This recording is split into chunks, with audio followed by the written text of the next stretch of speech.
We are live, I think. Only one way to find out.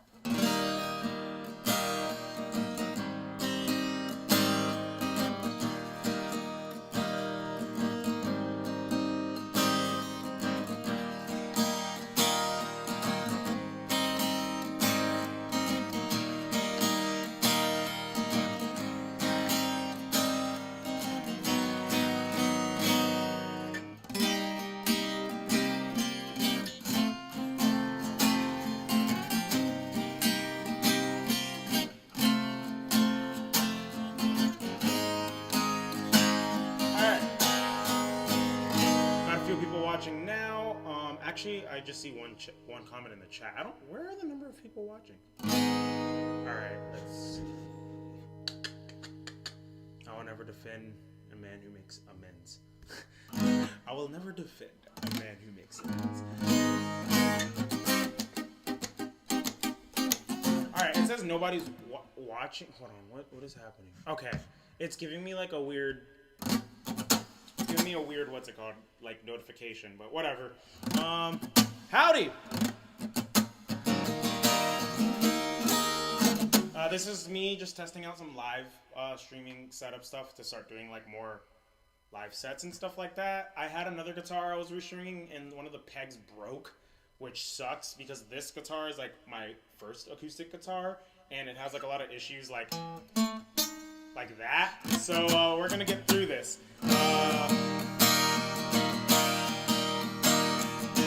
I guess I can start with the credits song, just to test out levels, to let me know if everything sounds good.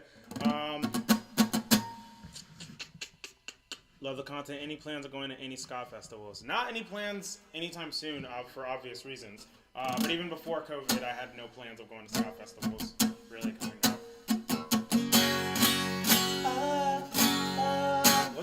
What's the note? A big thank you to all of you. No, that's not the right chord. A big thank you to all of you. I forgot how it goes. A big thank you to all of you who've been watching and giving me views. Don't forget to like and subscribe and to follow on platforms alike.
How does everything sound? Everything sound pretty level. You can hear the guitar. Mix sounds leveled. Okay, cool. Dope. Sweet. That song, so the original of that is You're Wondering Now, originally by Andy and Joey. It is like a Jamaican ska standard. I kind of wrote that to be like a nod because I used to get a lot of comments of like these old ska elitists who are just like, blah, blah, blah, pop punk with horns. You need to learn real ska. You should check out Prince Buster. As if everyone in ska already doesn't know Prince Buster and stuff like that. So I was like, I should just make my credits song into a ska standard that is a ska standard that like anyone who listens to ska, like or traditional ska, like Jamaican ska, would know. And there was a little bit where I had Rudy, a message to you, which most people know the specials version of both of these songs, but that one is originally by, actually I don't remember who that one's originally by. But yeah, I had originally that. There's a few videos, if you like go back far enough, you'll see that. Like what did I even play for it? Stop your messing around. Hit that like and subscribe. I did something like that, but then I changed it to You're Wondering Now because one, I liked it better. Two, that version was way too long. So yeah, and that's why I did that. It was kind of just be like, yeah, I know original Jamaican ska. But yeah, original is by Andy and Joey. Most people know the specials version. I personally love the Scotalites version, and that's the version I knew for the longest. Also, many other people have, performed that song. It's like, in my opinion, one of the Jamaican ska, or ska in general, songs. Creator of the Streetline Manifesto server. Love your stuff. Thank you so much. What instruments do you play? I play whatever instruments I pick up and make sound on, I guess. Like, it's kind of just like when you start learning instruments and families, you start to realize that they're all kind of the same but slightly different. Like, I play bass, I play guitar, I figured out mandolin, I can play ukulele, like, instruments like that. Like, I've picked up a lute before and just started messing around, but, like, I wouldn't go out saying I'm, like, a lute player, you know? Like, it's just, like, I can figure stuff out. I guess the definition really depends on what you define as being able to play an instrument proficiently. Because, like, yeah, I can pick up, like, a baritone saxophone, or I can pick up, like, a flute. I can play some scales on the flute, but I'm not calling myself a flute player. So, like, I can figure out songs on flute, too, which I have a flute. I'm learning how to play now. But, yeah. I'm gonna play some songs, I guess. Why not play some songs? That's what this whole experience is all about. I have lots of original songs, old original songs, new original songs, lots of originals. So that's what I'm going to be playing. I'm trying to think of what song I should start this whole thing out with.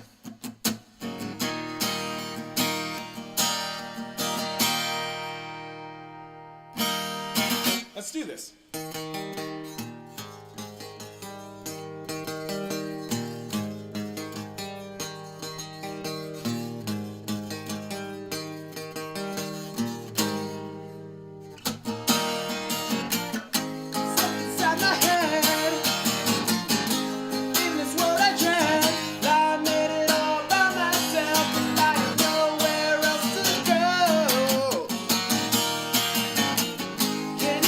Hear me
just 'cause you say so.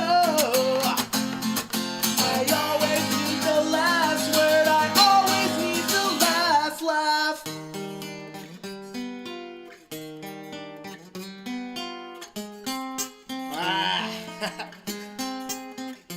I can't play that high.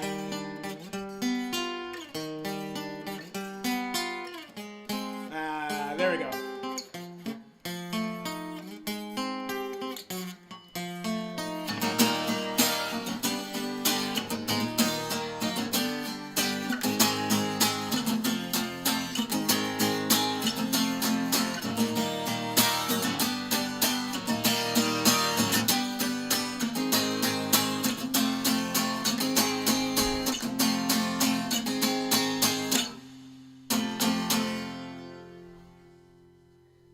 Oh my goodness. So this strap kind of really sucks. It keeps falling. I'm gonna see if I can make it shorter.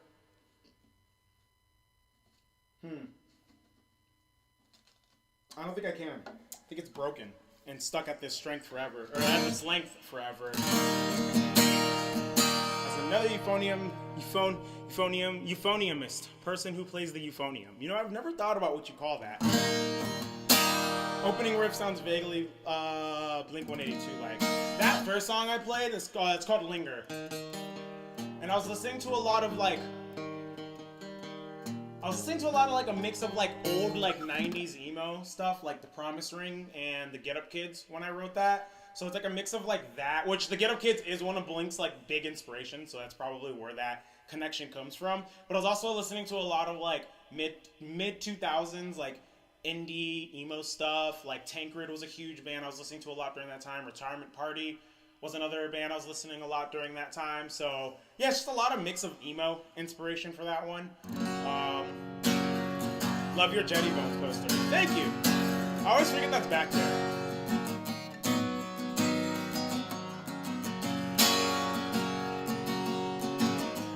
I'm sorry, I do not know any Pilfers.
Let me tell you that I'm thankful for it every day.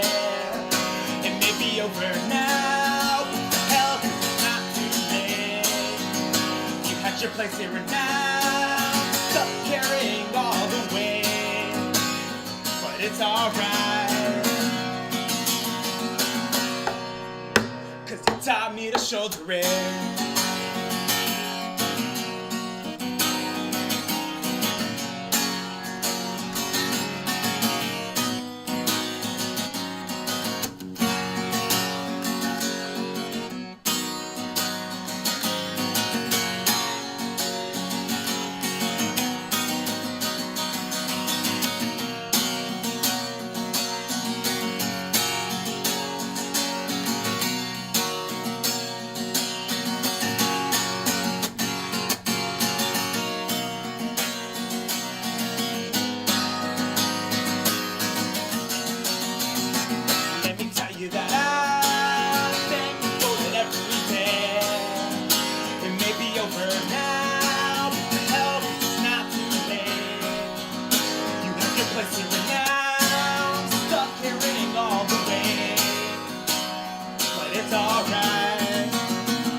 me to shoulder it.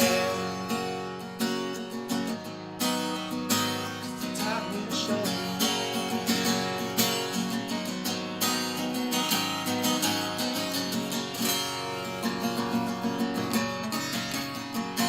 Yeah, I'm glad someone knew it was a retirement party.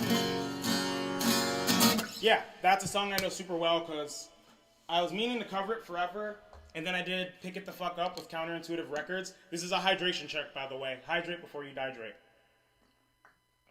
But yeah, I did that cover record with Counterintuitive Records, which if you have not been streaming and listening to Pick It the Fuck Up, it's a great record. The version I did sounds more like, can't say I was strong before I met you.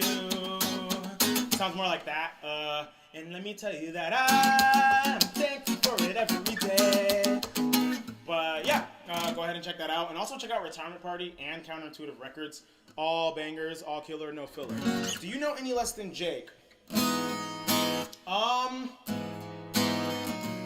me see if I can figure out. I used to know Less Than Jake songs but like I just know the chords. I never learned them on guitar. By the time I started playing guitar, I wasn't listening to Less Than Jake as much as like when I was younger, like learning them songs on bass.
Chords here. So I sit and wait and wonder, does anyone else? And I sit and wait and wonder, does anyone else feel like me? I don't remember the chords here. And I sit and wait and wonder, does anyone else feel like me? Me.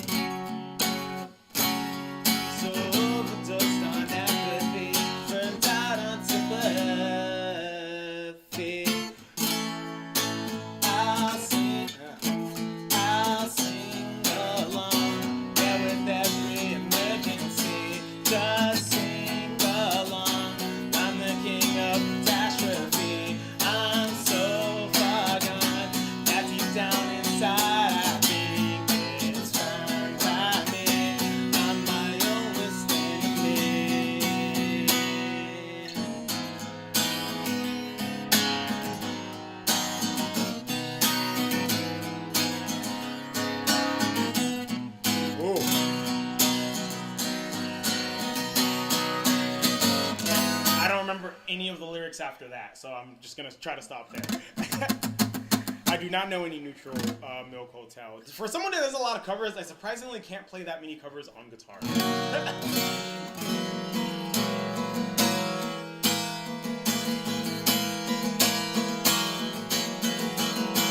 Let's have some fun and drop D. Or drop D sharp, I should say.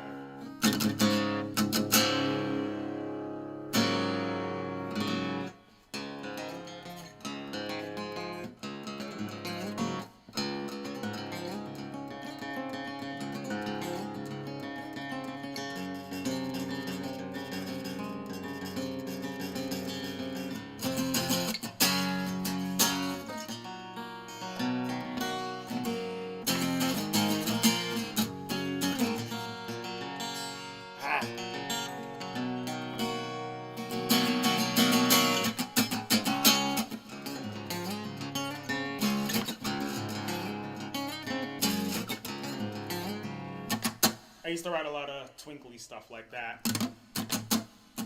Alright. I do not know any say anything either.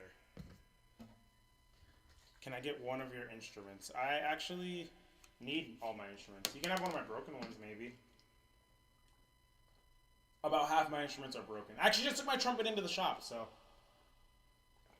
That one needed the work the most. And my saxophone is not much better than that. Oh, play some Kill Lincoln. Oh my goodness. I don't. Oh, let me see if I can figure out a Kill Lincoln song. I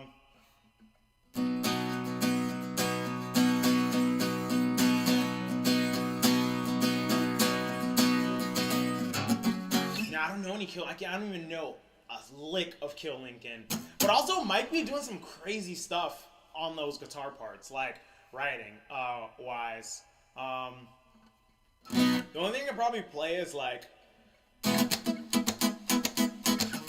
don't even count. Whoa, oh, oh, oh, oh, oh. Whoa, oh, oh, oh, oh, oh. Whoa, whoa, oh, oh, oh. Whoa, whoa. I don't even know if those are the right chords, but it works. I know it's a 4 chord. Like if it's a key of C, which it probably isn't, I know it's an F chord, and then I know it goes to a 6 chord, and it might go to like a 1. Whoa, oh, whoa, oh, oh, oh. No, that doesn't sound right. I think I had it right, but something like that. Play some Puck. Oh, I can do that, but let me go to back to standard tuning.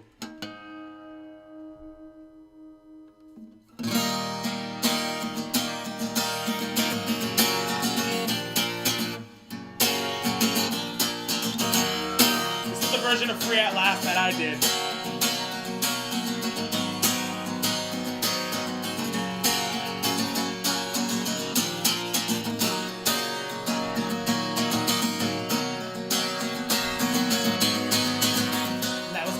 Salty lips, wet from your nose, it started to drip. It was 20 below, and you were shaking. There's a drifter on the side of the trip. Did I just jump to the second verse? I'm gonna look up the lyrics. I can't remember. I remember them all in my mind. They're just everywhere. All right. Fuck it, we're using a cheat sheet. I was kissing your salty lips, wet from your nose, it started to drip. It was 20 below, and you were shaking. Was a compass without a map, a drifter on the side of the tracks. I was free at last, thought I could escape it, but I can't and I won't. You keep saying, just because you're sad, just because you're sad, just because you're sad again. What are the chords during the chorus? Because you're sad again doesn't make you special at all. Just because you're sad again doesn't make you special. I'm waking up again, knowing that nothing really matters at all. Just because you're sad again doesn't make you special. Motivation and it comes and goes. Expectations low, so when I let you down, you won't feel so bad. Stop to step you back at it again. When you up at 5 a.m. and I've been drinking.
you special.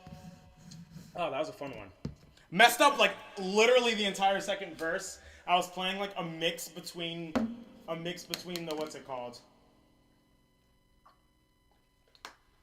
The chord progression in the bridge and the chord progression in the chorus, which neither of those are the chord progression in the verse, obviously.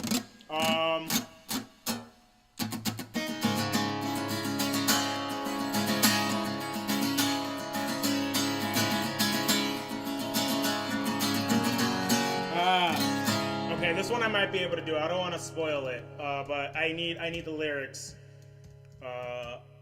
ups for it. I haven't listened to this song in so long though, but it's like 2 chords, so. In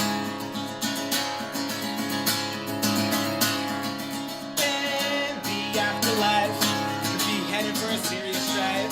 And now you make the scene all day, but tomorrow there'll be hell to pay. In the afterlife, you could be headed for a serious strife. Now you make the scene all day, but tomorrow there'll be hell to pay. People listen attentively. I mean about future calamity. Used to think the idea was obsolete, but now I see the whole man stuffing his feet. Ba-da-da-ba-da, ba-da-da-da, ba-ba-da, ba-ba-da, ba-ba-da, ba-ba-da, ba-ba-da. I need to move the lyrics down. Professional. This is a place where eternally fire is applied to the body. Teeth are screwed in the bones of ground, baked in the cake which are passed around. In the afterlife, you could be headed for a serious strife. Now you make the scene all day, but tomorrow there'll be hell to pay.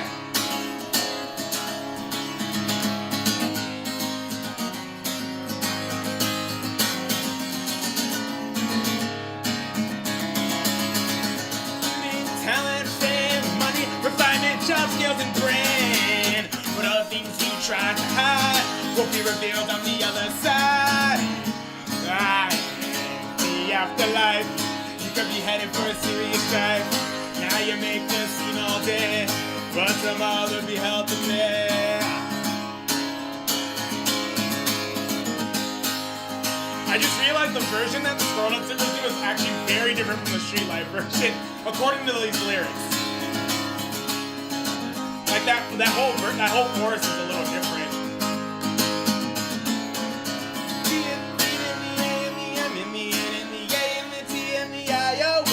Lose your face, lose your name, get better pursuits of flame.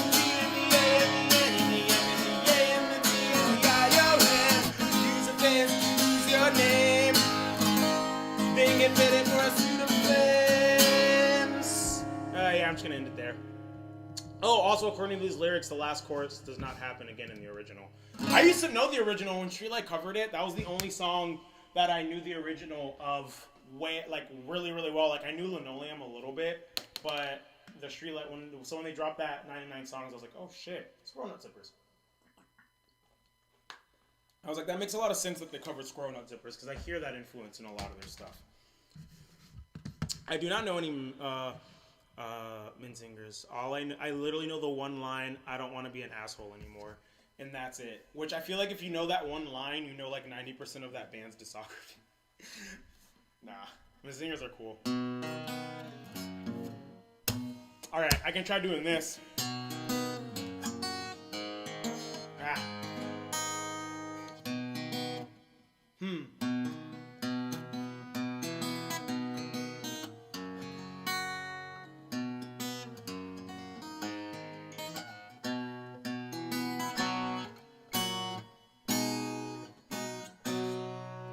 You were gone, you were gone, you found me.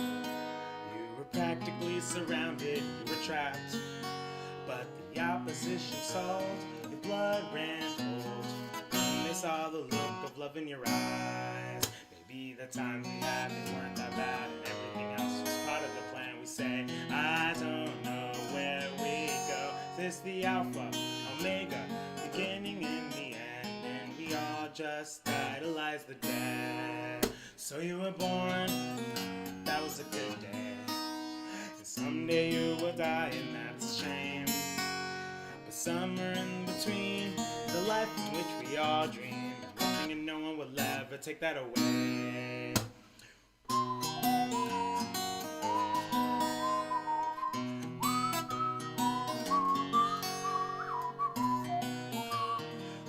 Ah.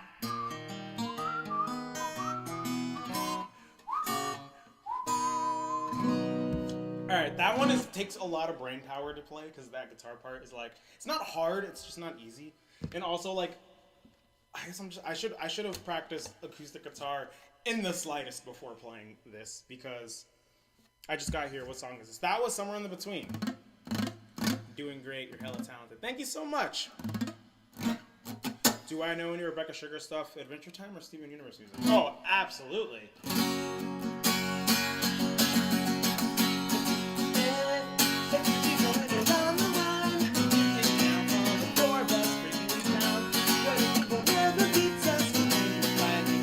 Not in my range. We are the crystal gems. We'll always save the day. And if you think we can, we'll always find a way. That's why the people of this world believe in garnet, amethyst, and pearl and Stephen.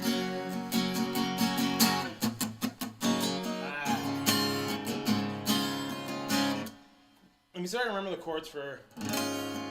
I literally just recorded this one.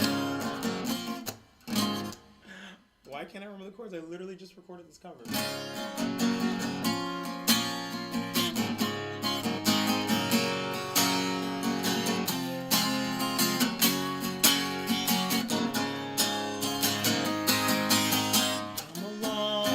Come along with me in the butterflies and bears.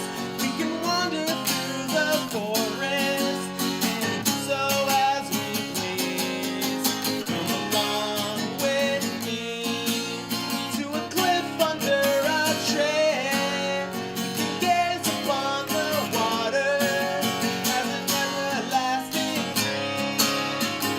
All of my collections, I give them all to you. Maybe by next summer,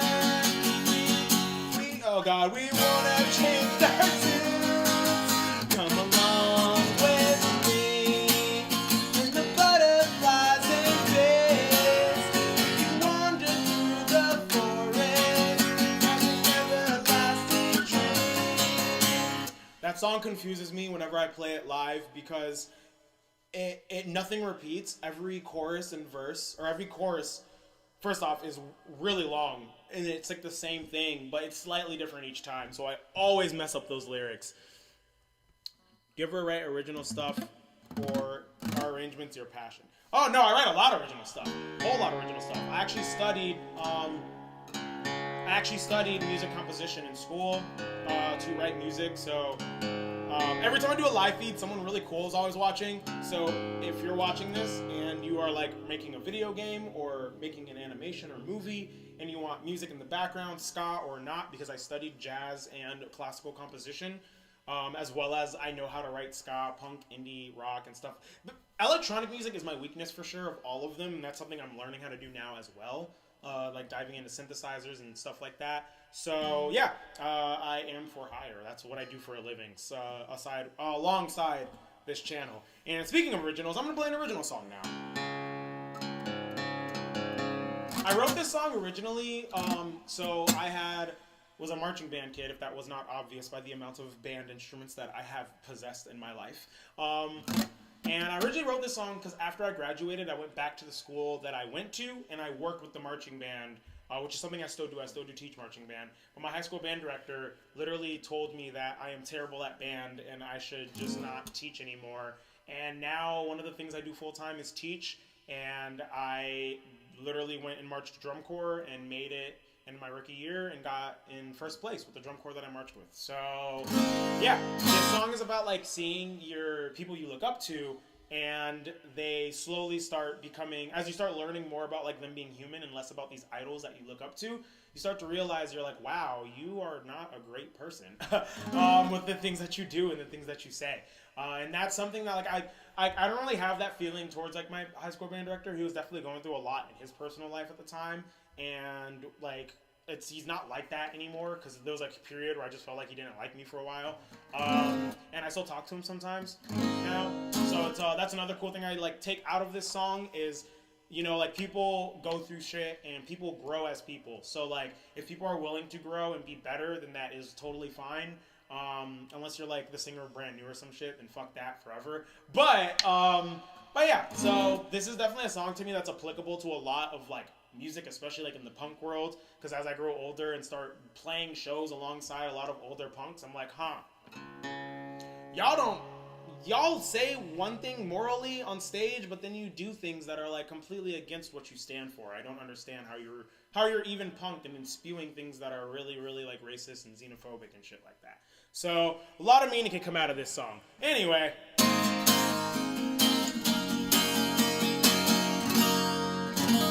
Hold on.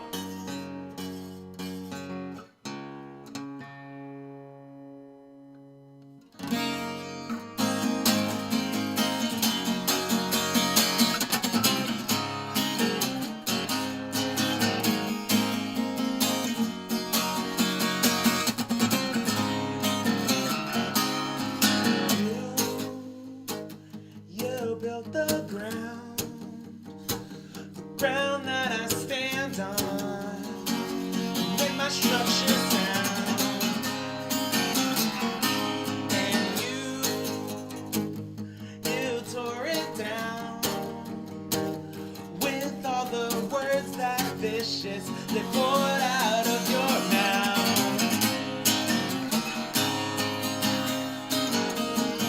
So ditch the eyes.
Where did I go to study music? So I spent 6 years in community college because when you're first generation going to college, it shit's really hard. First person in all of my family to get a degree past high school. Me talking is like throwing this tuner off. But yeah, it was really hard and really not. It was just really hard. So I got accepted into University of South Florida's School of Music. FIU asked me to go to their school to play music. FAU asked me to go to their school. I got accepted to University of Florida School of Music. Yeah, pretty much got accepted to every school that I applied to. And I was taking lessons like with composition and studying music aside from like my classes with professors at all of those like types of institutions. But after I was supposed to actually transfer last fall into University of Florida to get my bachelor's in music composition, but then I started making music full time. And if there's one thing I know is a music degree means literally nothing in the world of music. And because all of my friends who have music degrees studying to do what I do don't have jobs right now in music. A lot of them work not in music. And I had the opportunity there, both through YouTube, through teaching. Cartoon Network had asked me to record on stuff, and those are like huge opportunities. So I was like, let me just focus on this, and if I ever want to go back to school, I'll just go back to school. But 69 people watching, what's good? Yeah, so I decided to take the time, and I mean, everything's been chilling and successful, and I have a lot of cool things in the works even still, and I'm still one of the few friends that I know who studied music and still is working in music. So I think I made a really dope choice.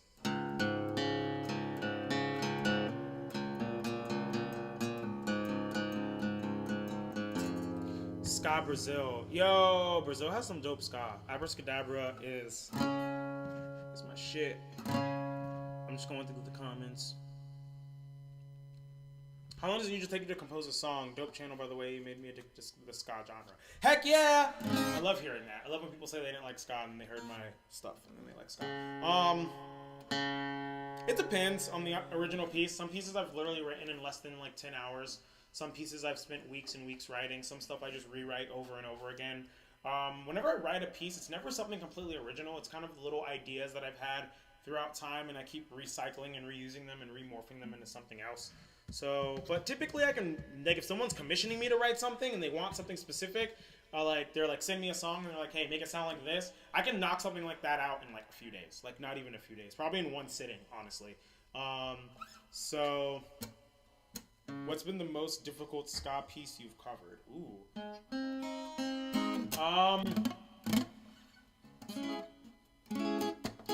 What was a difficult one? I've done a few difficult ones recently. Megalovania took forever. Oh my lord, fuck that song. Like, I love that song. It's a bop. But damn, that song took forever to arrange and figure out how to do. I knew I wanted it in that sound from the first time I heard it, but oh my lord, so hard to figure out. I'm gonna go with Megalovania right now, and if I think of another one, I will say it. I'm gonna play another original song because I'm in drop D right now, and I only have like 2 songs in drop D. So I'm gonna go ahead and play this, and then I'm gonna tune to another tuning, or maybe back to standard a little bit. I don't know. Who knows? I'm feeling good. Are y'all feeling good? We got 67 watching. We need 2 more people to come to get it back to that number. I only want this stream to be at either 69, 311, or 420. No in between it is acceptable. I'm just kidding. Everything is acceptable. Know anything from Russian ska punk? I know some Russian ska punk. My friend has sent me a lot of stuff, but I haven't like delved deep into Russian ska punk.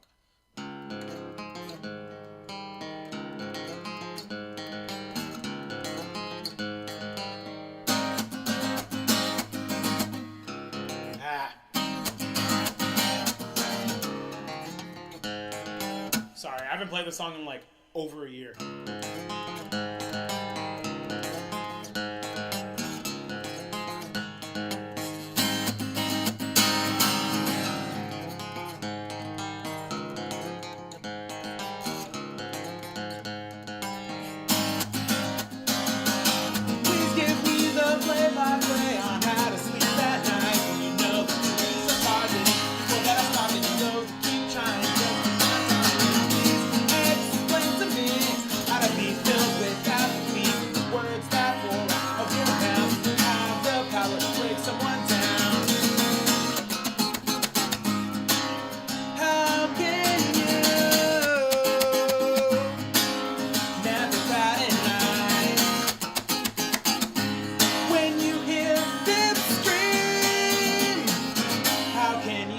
Watch someone die. Ba-da-ba-ba-da. Ba-da-ba-da.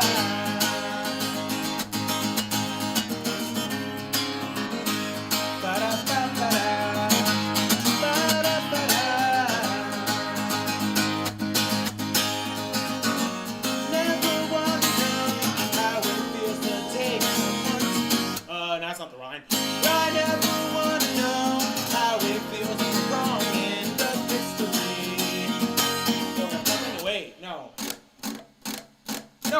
first time. I never wanna know how it feels to take someone's life or accompany the violence by committing silence. I never wanna know how it feels on the wrong end of history.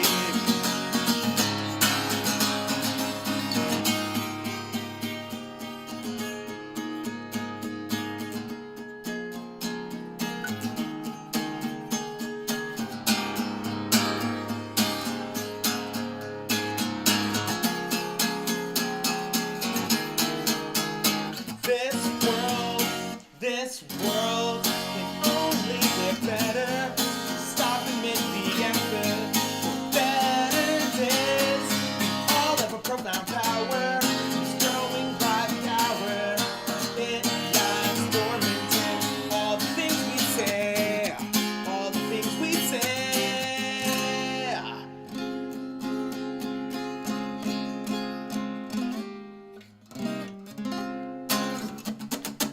Dope.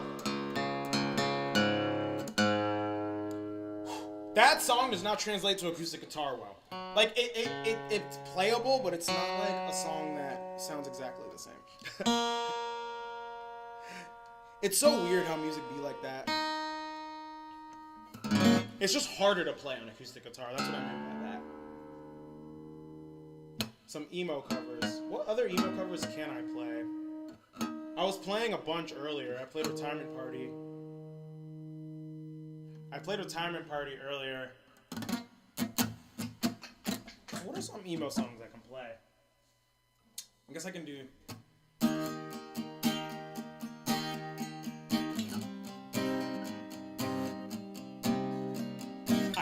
I can't play Come Else. That song is so hard to both play and sing. I would butcher the hell out of that.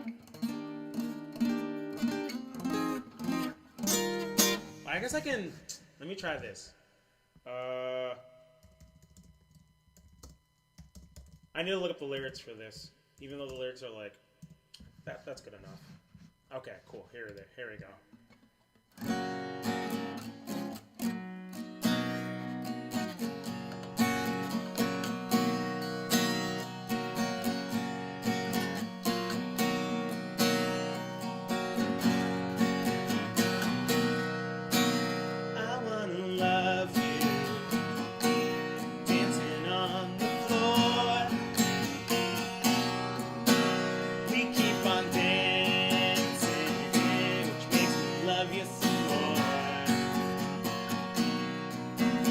I've got some honey, and you got the wine.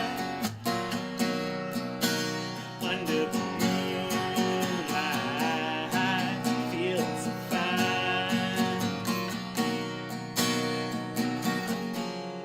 Travel all over, we can take our time. Travel all over.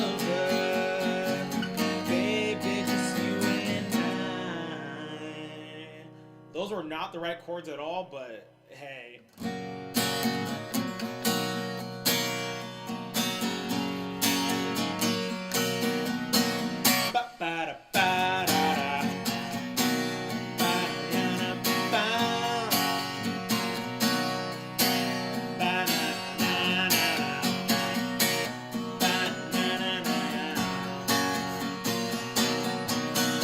I wanna love you.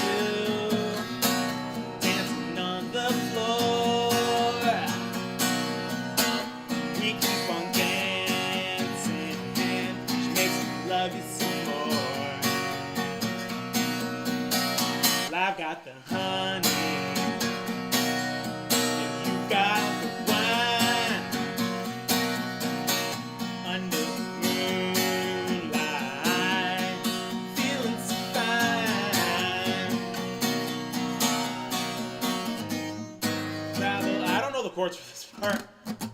All right, I'm gonna stop there with this song because it's like kind of nothing after that, but repeating "I Wanna Love You."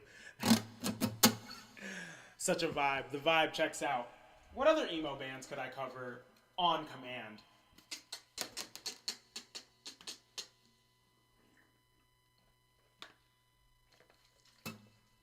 JFC for life. If you're a fan of Just Friends and you didn't see J Crumb, who makes all the merch designs for like Just Friends mom jeans, like Oso a little bit, just all the bands in that like vein. I hit him up for a design, and so I have a brand new shirt design. It is so dope. Ska around the world, 2020 baby, for shorty. Yeah, check that out. I do not know how to play any mom jeans yet. What got you into ska? Good question. What did get me into ska? What got me into ska was the Digimon movie, actually. So when I was a kid, I remember watching that movie. First off, that whole soundtrack, Bob's. All Star by Smash Mouth is on there. The Impression That I Get by the Mighty Mighty Boss Tones is on that. All my best friends are metalheads are on that. A bunch of original like music made for the movie is also on there, but like they're all from like it just slaps. Go ahead and check that soundtrack out. So good. But yeah, that's how I got into ska. I remember being like in middle school looking for music, and I like was like, hey, I remember the Digimon movie. And I feel like everyone who's like between the ages of like 27 and 23 now got into ska through the Digimon movie. I feel like that age range. So like, I mean, yeah, there are people definitely in that age range who played like Tony Hawk Pro Skater, but I feel like the majority of us, like the late millennials and very, very early Gen Z, even Tony Hawk Pro Skater, that was like, I don't know, that game came out when I was like 4 or 5, and I just wasn't playing like skateboarding games when I was 4 or 5. I feel like people who were like in middle school, maybe like later elementary school were. So I feel like people who got in through Tony Hawk Pro Skater are all people who are like born in like 93 through like 85, and then Digimon movie was like 93 to like 97. And then if you know ska and you're born after 1997, I don't know like even how people that most people I know are that young that got into ska. I'm like, how did you even find this? And they're like, you know what? I don't even know. So what other emo? Oh yeah, I mean there was always ska all over the old like Nickelodeon and Cartoon Network and all that type of stuff. There's a lot of ska on Cartoon Network now. I don't know if y'all know, but Jeff Rosenstock works for Cartoon Network. He does the music for Craig of the Creek. And if you have not watched that show, go ahead and watch it. It's honestly one of the best animated shows. I'm gonna argue one of the best animated shows probably ever made. That's a bold statement to make. But one, we are living in a golden age of animation right now. That is definitely just undeniable. And two, that show is a show like not a lot of people are watching, mainly because most people our age don't have like access to cable, and people just don't have the access to watch it. Like all the other shows that are really big, like Adventure Time, Steven Universe, stuff like that is on what's that thing called? Like Hulu and stuff. But Craig of the Creek is supposed to be going on HBO soon. So like once it's accessible and people start watching it, I think people are going to start realizing the same way people are realizing now Gravity Falls. I've been hearing a lot of people say it's one of the greatest cartoons ever made, which I was saying that back in 2013, but no one wants to believe me. But I guess it takes time for people to sit and watch and appreciate it. The same way people are like just now starting to rewatch Avatar and be like, whoa, this is one of the greatest shows of all time. I'm like, yeah, I was saying that in 2008. Everyone was saying that in 2008. But like, y'all who were too cool for cartoons didn't watch it back then. Now you're watching it now and realizing it's good as fuck. Like, it's so good. But yeah, Craig of the Creek. So good. Thoughts on Avatar? Avatar is literally the best show ever made.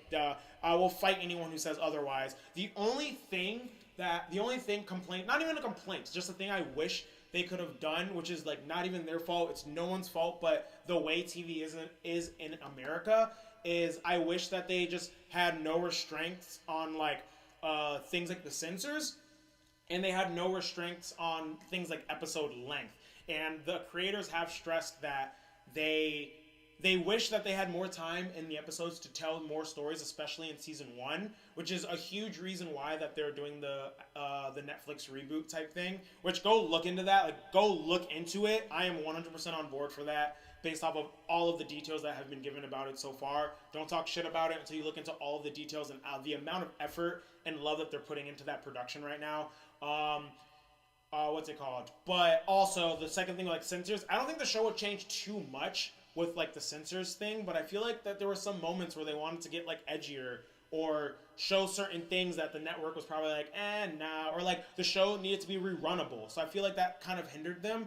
Instead of making the story flow into like episode into episode, I feel like that probably would have been a little better, like a little less episodic, a little more as like you're watching a story. So that's the only two things that I have complained about. But other than that, show's complete. As far as writing goes, A+.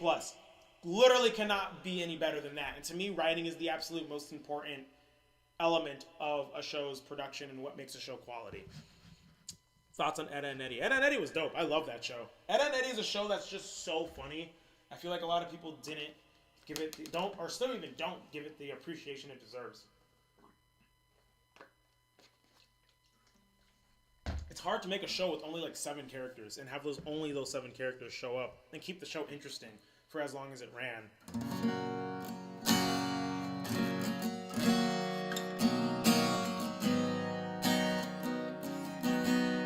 I'm trying to think of another emo song I can play.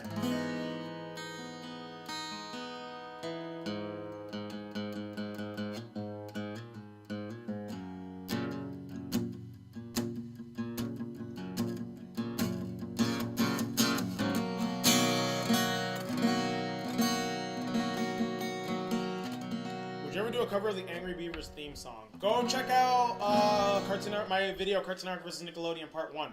And there's your answer. I guess I can do this.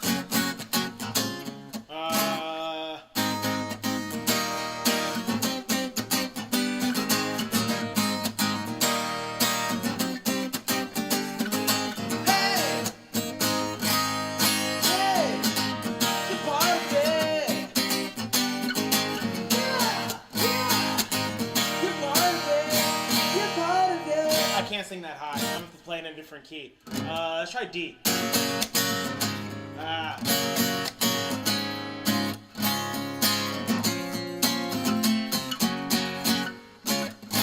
that's hard to play in D.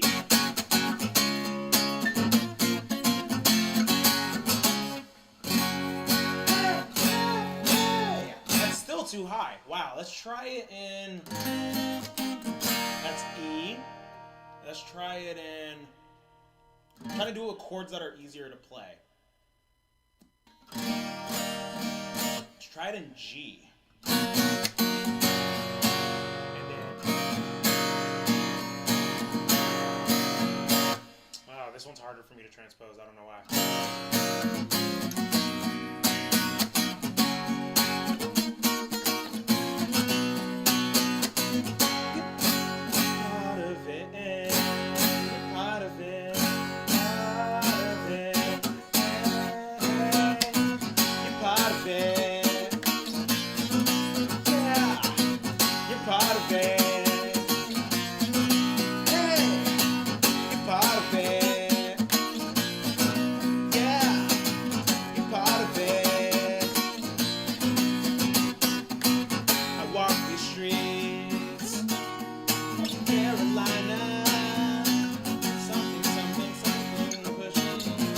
Actually, I just realized I don't even know the lyrics to that song. I'm struggling. I'm not going to continue to figure this out. I gave you a chorus of Piebald, for anyone who was wondering.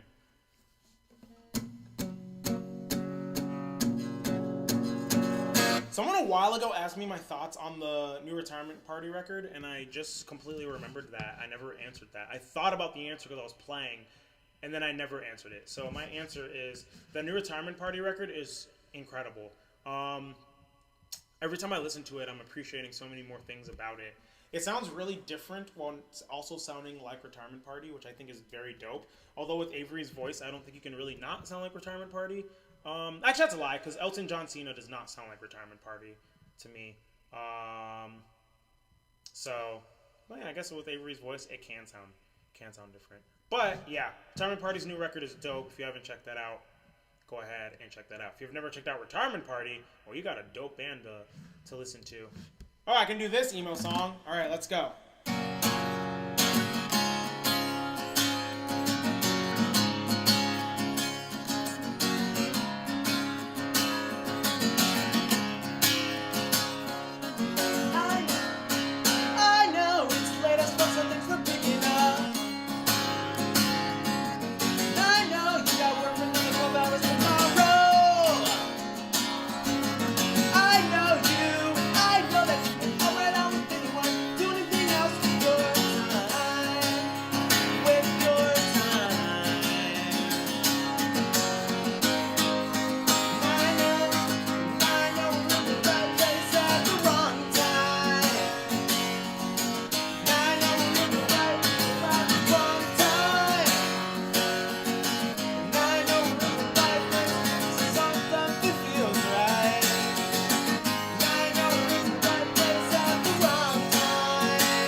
Yeah. Do I know Origami Angel? You mean the fucking Shred Masters themselves? The fucking one of the best bands in emo right now? Yeah, of course I know Origami Angel, of course. They're also on Counterintuitive Records, which is the record label I definitely hype up so much. It's also like really cool. Well, I hate record labels. Let me just get that out there. I really don't like record labels.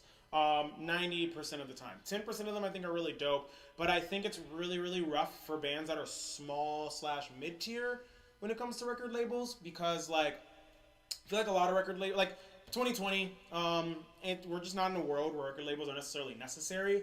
And I think a lot of smaller record labels are really, really cool as far as like building community and generating hype. But as far as like benefiting the band, it's not really making a lot of change for a lot of bands being on like a lot of small DIY labels.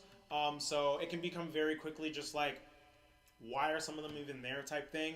But of course, labels start somewhere, and seeing labels go from being at that level to being like a Counterintuitive Records or Bad Time Records or Asian Man Records is really, really dope. And those are the three record labels I really, really trust, because they're all fronted by incredible people. Jake from Counterintuitive and Mike from Bad Time and Mike from Asian Man Records, all incredible people. They're benefiting their bands and investing so much into their bands without asking so much in return. I believe a lot of record labels just steal and exploit money from artists, and it's really sad to see. But people act like they need labels when really you don't need a label to be a successful musician. But yeah, Counterintuitive Records is awesome. Definitely go support them. I think it's super important what they're doing. Being that mid-size label and being a good person just is not a thing you see a lot. So Get Better Records is another label I truly love what they do. Truly, truly, truly love them. Stomp Records is really cool too. Like, there's a lot of cool labels out there. Another thing about labels that to me is like something that is important labels do, and this is where like especially a lot of ska labels fail, is like being open to signing new bands. Like, the reason why Mike started Bad Time Records is because there just wasn't a ska label signing new ska bands, and you had bands like Kill Lincoln, like Omnigon, like Catbite, like We're the Union, bands that worked really hard in the ska scene. And it's really hard to be a band, and there's no platform for you to grow as an artist. Like, yeah, you can do a lot of growth by yourself. I mean, I think We're the Union and Kill Lincoln are two prime examples of bands that had a lot of growth by themselves. But it's also really, really, really, really sad that it took both of those bands like 10 years to get where they are. And because like where We're the Union and Kill Lincoln is where a band like Origami Angel is, but they've been around for like a year and a half. Part of it is because the emo scene is very, very receptive to new bands. Part of it is they had the platforms to do that. Origami Angel was on one label and then went to Counterintuitive, and like a lot of these emo bands have these platforms. A lot of these emo bands get the opportunity to tour with, you know, older emo bands that are in the scene. And there's just so many things that I think ska needs to do better at, especially like ska labels. Like, it's really sad that there's a lot of ska labels that won't invest any of their time into newer ska bands, and then they wonder why ska shows are diminishing and why the scene is not growing. So yeah, so that's the thing about labels, especially in the ska world, where I'm like, it's important for like an Asian Man Records is a great example. I think Mike Park has definitely spread and done more than just ska, but recently he like signed the Abrupters. He's put out the new Chinkies record. He's put out the Bruce Lee band. He's put out the Hey Smith in America. So like he still does a lot of ska stuff. I think Mike Park's just a person where he's just like, if you're a hardworking band, regardless of genre, I will put out your stuff. And not many bands have caught his radar that are in that ska world that I guess just line up with what he wants to put out. So I think there's definitely just that.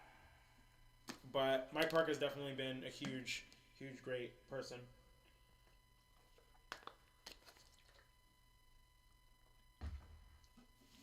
Oh, Fat Records.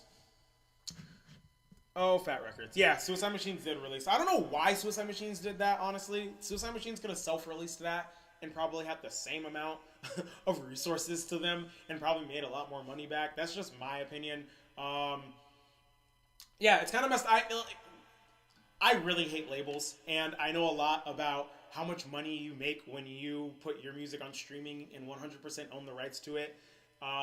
Because I do that, and the amount of money I make, and then seeing like the amount of streams I have, in the amount of money I make. Like, I have less than 500,000 streams on all of my music that's ever been up, and I make a decent amount of money. Like, it's not great, but when I see bands that have like millions of streams per song, and they're saying things like, we don't get paid off of streaming, I'm like, nope, your label gets paid off streaming, and they're stealing your fucking money. And yeah, so like, I don't get how like there's so many bands that have millions of streams per song and have all of this clout, and they can't make money off of their music. Like, I don't get it. I mean, I do get it. It's because they have management and they have labels stealing their money. But someone has to fucking say it, and I will fucking say it because I'm not afraid to. But people keep going to labels like they need it, so it's not my band, not my music, so it only matters so much to me, I guess.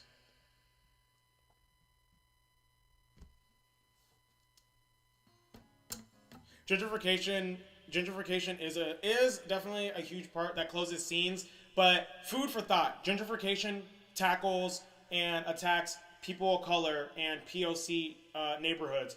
Honestly, what kills... yeah, you're right. Gentrification is a thing that is killing that. But if you are a scene of predominantly white people who open up a venue in a neighborhood that is predominantly black, guess what? Or predominantly Latino, whatever, guess what? You are part of that gentrification. If it is a black-run community space or a POC-run community space in those neighborhoods that open up a venue as a space for them, and people are playing, but they're the ones leading the forefront, that money is going back into that, then that is completely different. But if you are a white-owned or predominantly white scene going into these neighborhoods and opening these venues, that is part of gentrification, because that is literally is what gentrification is. So yeah, gentrification literally targets black and brown communities. And so yeah, that's my take on that, because I don't see many like black and brown led like community spaces. I always see venues that are mostly predominantly white run, predominantly white spaces being shut down because of gentrification, more or less. And I'm like, that's not because of it. They were just part of it. It's just sadly they're the part that the developers don't give a fuck about. Like, the developers give the fucks about corporations and the rich. They don't give a fuck about anything else. But yeah, gentrification's a fucking thing. That's a shitty thing. Do you have a band? Yep, it's in the description of literally all of my videos. We Are the Union is the band that I'm in. Speaking of We Are the Union, I can play a We Are the Union song. It's just waking up at 11 o'clock in the morning. It's every bill problem beneath. I'm already messing up the lyrics. I'm just gonna pull them up just in case. We Are the Union. What's wrong with me? Yeah, so We Are the Union, little backstory as I'm pulling up the lyrics. They were my favorite band in high school, and for years, and then I joined them. So, you ever love a band so much you just join them? It's just waking up at 11 o'clock in the morning. It's every bill piled underneath the compacted bar. Ironically, it's that sinking feeling, constant uncertainty. Burnt out eyes and wonder why's, apathy and dead inside. I'm just trying to explain why nothing feels that good to me.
whatever. I don't know the chords for the bridge, so I'm just gonna stop there. But I got further in that than I thought. I literally don't know how to play that song. I know how to play it on trombone. I always, whenever I try to play We're the Union song, I'm like, I know this. I'm in the band, and then I'm playing it, and I'm like, I don't know how to play these on guitar at all, or half the lyrics, because I'm always playing trombone whenever Reed is singing.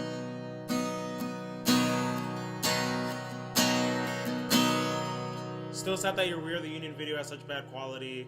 Now, no way to see you live. So, yeah, I mean, hopefully one day we can figure out how to do much higher quality live stuff. Now that I have all this streaming equipment, the problem always is finding venue Wi-Fi that is good enough to, what's it called? What part, good enough to do stuff. What part of Florida am I from? I am from Broward County. I'm from Pembroke Pines, Florida, actually. But now I live in Gainesville, Florida. The one and only. Actually, there's like, well, I guess it is the one and only Gainesville, Florida. But there are so many games. Cover 1 week. Oh, shit. All right, let's see. Hold on. 1 week. Fuck it. I'm going to learn the chords, because I can probably sing that song front to back if I know the chords. What a banging ass song. That was also in the Digimon movie soundtrack. It's been 1 week since you looked at me. That is not right. 1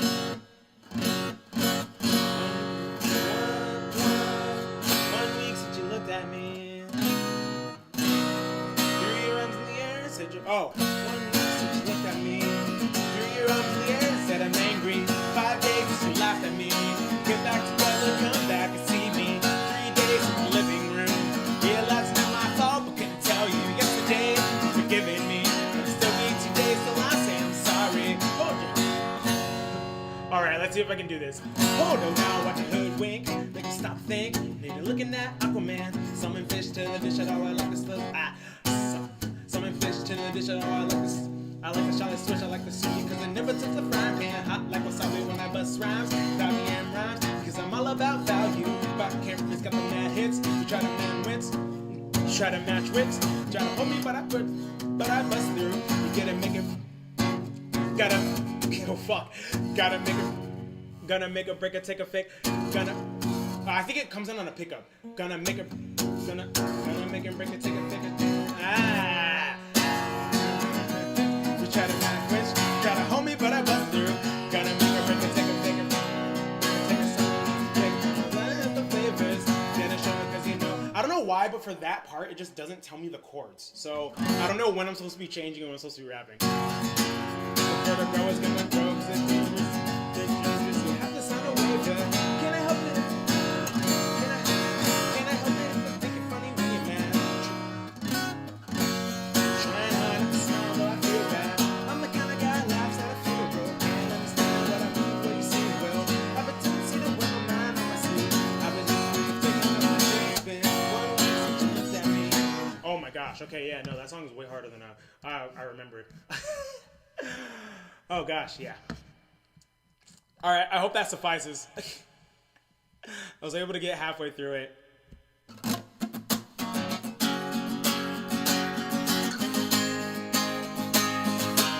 Let's take a crack at another We Are the Union song. I wonder if Reed will ever see this. I hope Reed never sees this. This is another song. I think I can figure this one out on the fly as long as I have the lyrics in front of me. I'm gonna drink some more water. My voice is starting to get there. And by there I mean dead. And this song is high. So Reed's vocal range is almost the same as mine. Reed's taking better care of his voice than me. What's it called? But Reed's voice also used to be able to hit higher notes when he was younger. There's one note in We Are the Union that he hits, where he used to hit, that he can't anymore. And I used to be able to hit too. But I also can't anymore, so maybe that's just a common thread between both of us. But anyway, yeah, Reed sings pretty high. Sometimes I can hit it, sometimes I can't. So been staring at my phone for weeks. The future never seems so bleak. What's the next chord? Quite comfortable and confident for what I do is right. We roll our apathetic eyes. We flash our gin and tonic.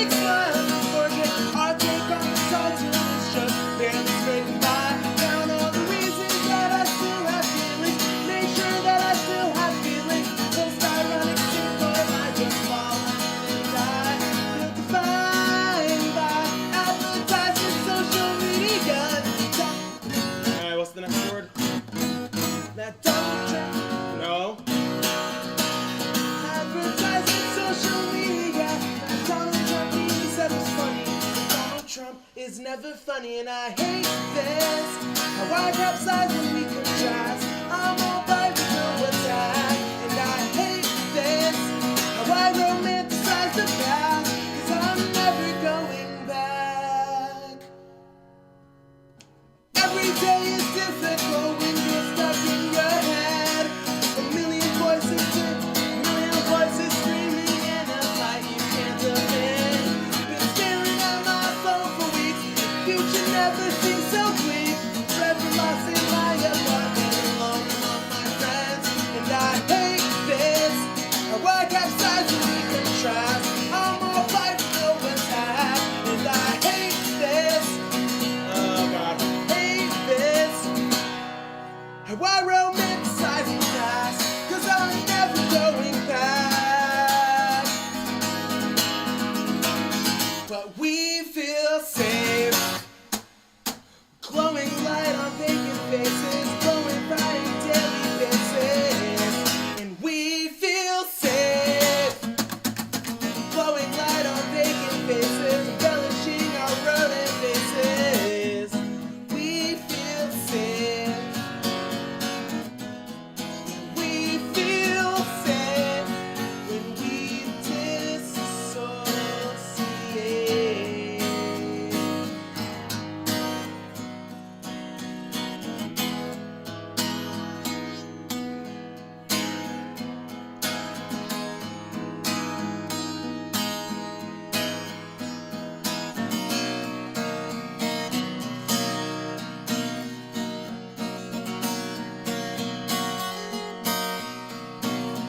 Why can't I put my phone away?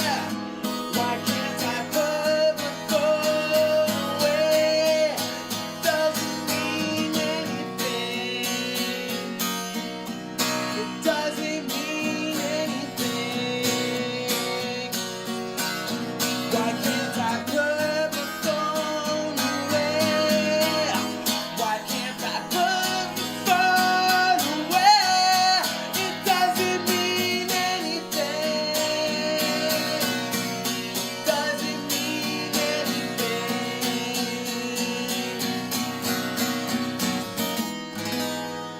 Whoa. How does Reed sing that? That is hard. Oh gosh. Rocking the striped ringer tee. I love it. Heck yeah. Although it's not like a real ringer because the sleeves aren't ringer. Nah, I just noticed that. The sleeves don't have a ringer, but the collar does. Not even sure where I got this shirt from, to be honest. Living the jukebox. Living Singing, feeling inspired now. Oh, gosh. Newfound Glory, Broward represent. Your MXPX cover is better than the original. Thank you. Gainesville, Rock City. I wonder if that's a song I can cover. Let me pull up the lyrics.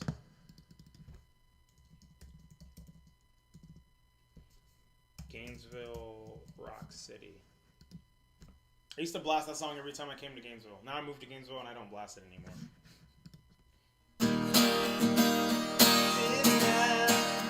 Hung up on truck stop hallway door.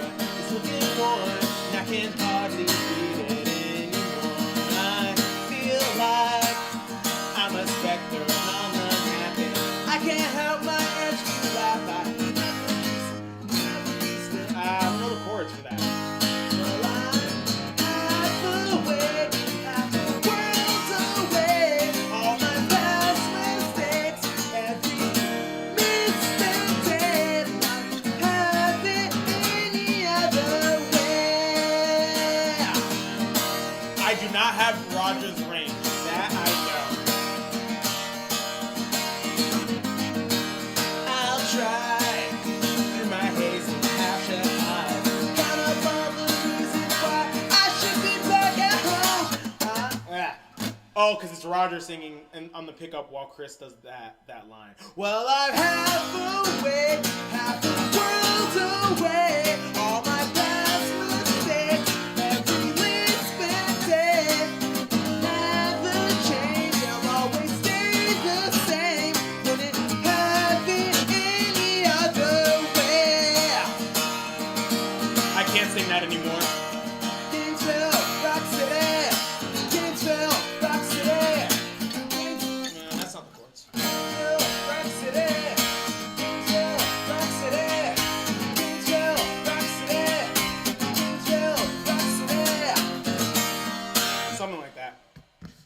something like that.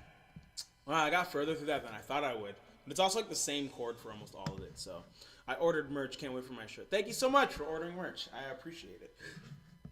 Yeah, the merch is keeping me afloat right now. So thank you y'all so much. If you ordered merch, I can't say thank you enough. I can't say thank you enough in this song. I hate Chicago. It has ties to Gainesville. Against Me is a band that I used to listen to. Like they were in my collection of music back in like 9th grade, and I was like, I do not remember listening to this band, but when I hear their music, I'm like, okay, this reminds me of like a lot. I think my memories of them from Fest have overpowered my memories from them in 9th grade, because when I listen to them, I strictly associate them with Fest. So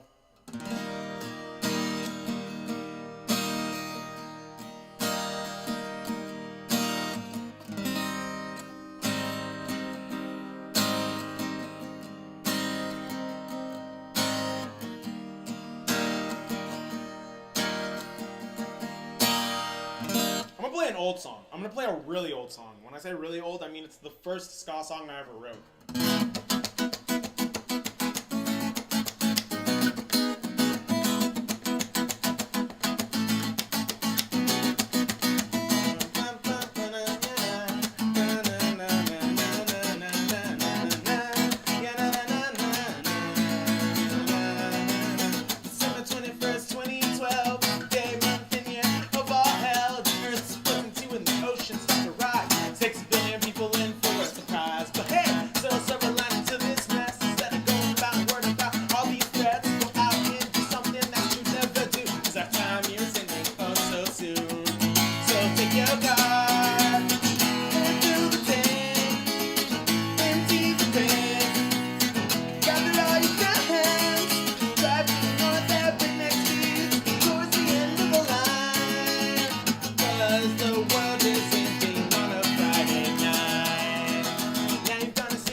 This bar used to be a saxophone solo, but I clearly can't do that and play guitar.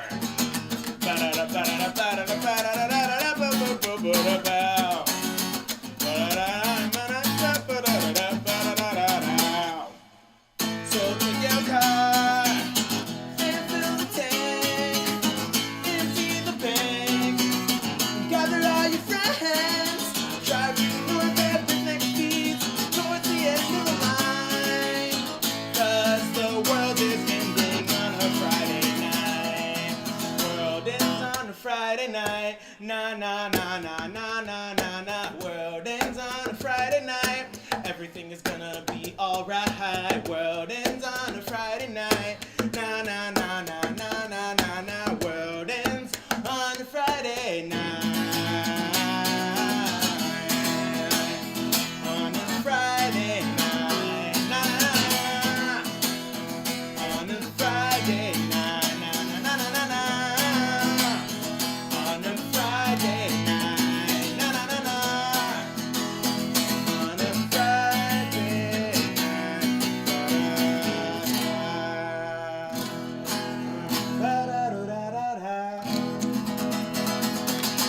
That was the first ska song I ever wrote. I wrote it in 9th grade because I was sitting in, what's it called? I was sitting in geography class with my friend Gabe, and I pulled out my iPhone because I had just gotten like my first iPhone, and I was going forward through the calendar, forward, and after 3 years of going forward, I saw that December 21st, 2012 was on a Friday. So I was literally like, the world's gonna end on a Friday night. I was like, that sounds kind of like a pop song. I started singing, world ends on a Friday night, na na na na na na na na. World ends on a Friday night. Everything is gonna be alright. Yeah, so I wrote that song in 9th grade in geography class. And then that was the first ska song my first ska band that I formed played. Question. What's the fee for sending merchandise to, what's it called? Did not find it on the shop site. If you go to check out, it'll show you like the shipping fee as you do that. If you're talking about like additional fees, like import fees, I don't have control over that because I'm obviously not charging an import fee because I'm not like a fucking capitalist piece of shit. But like that's out of my control. I do not know the answer to that. That's something that if you ever order internationally, that's something I don't know. I literally do not know the answer to that. But we have like shipping costs as far as like the shipping itself. That's not the import fee. When you go to check out, if you choose like an international whatever, like whatever country you're in, it'll automatically tell you how much the shipping is before you choose to actually like pay. So that won't be like a mystery. Play your favorite Voodoo Glow Skull songs. Voodoo Glow Skulls is actually a ska band that I never got into. I just could never get into them. Something about it. Just never got into that band. Their horns were ripped though. Their horns definitely ripped. But yeah.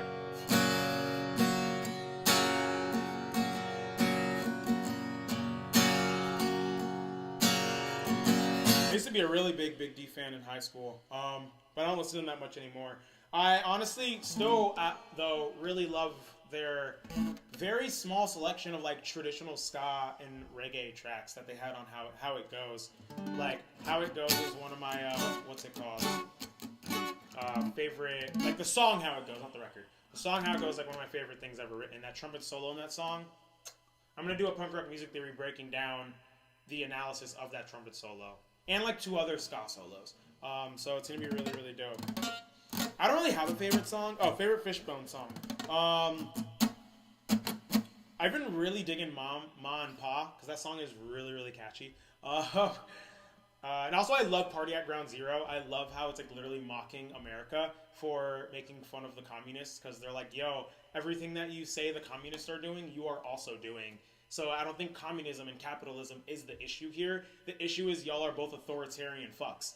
So I really dig that that song is literally like a commentary making fun of America's hypocrisy and saying the Soviets are fucked up for being communists for doing these things.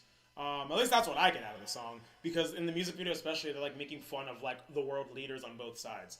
So love that song.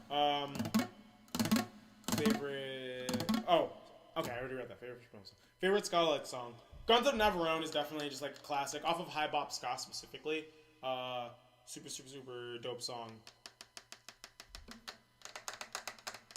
Play your favorite song. That was the comment I was going to answer. I don't really have a favorite song, honestly. I listen to way too much music to even like. I can barely pick like a top 10 favorite like albums list, let alone pick one single song as like a favorite song. I've never even heard of Threesome by Phoenix, Texas. Unless you're saying like Threesome by Phoenix and then the TX is something else. I don't know. I don't know the artist, so I don't even know. Favorite key to write a song in?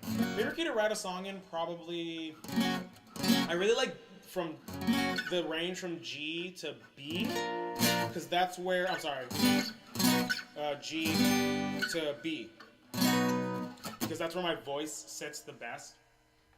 Those are also pretty dope keys. I like G a lot on trombone and horns in general. I love that key. But also I've been writing a lot in E flat and A flat. Actually, I take that back. E flat. I'm in E flat standard. I love playing in E flat and A flat. Those are 2 keys I really love. And D flat.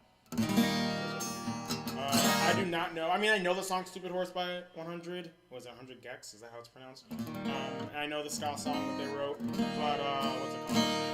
I don't know how to play it. I mean, that song's chaotic. I don't even know if it's even possible to even play on a guitar. Feelings about Weird Al. Weird Al is dope. Okay, Weird Al is really smart. I think the idea of parody music being whack is really dumb. People have this weird thing where they are either hyper, I don't know, people are weird about like covers and parodies and stuff like that. I think it's super clever. Parodying stuff is not easy. Weird Al does it extremely well. Weird Al is like just incredibly talented at everything he does, everything he writes. Have you heard his bars in White and Nerdy? Like, that song is a fucking joke, of course, but he's literally spitting bars. Like, that's not easy to do. Like, Weird Al is an anomaly. It's so good. Like, New York Ska Jazz Ensemble. I really love, what's that song called? Double Edge, the title off of their record.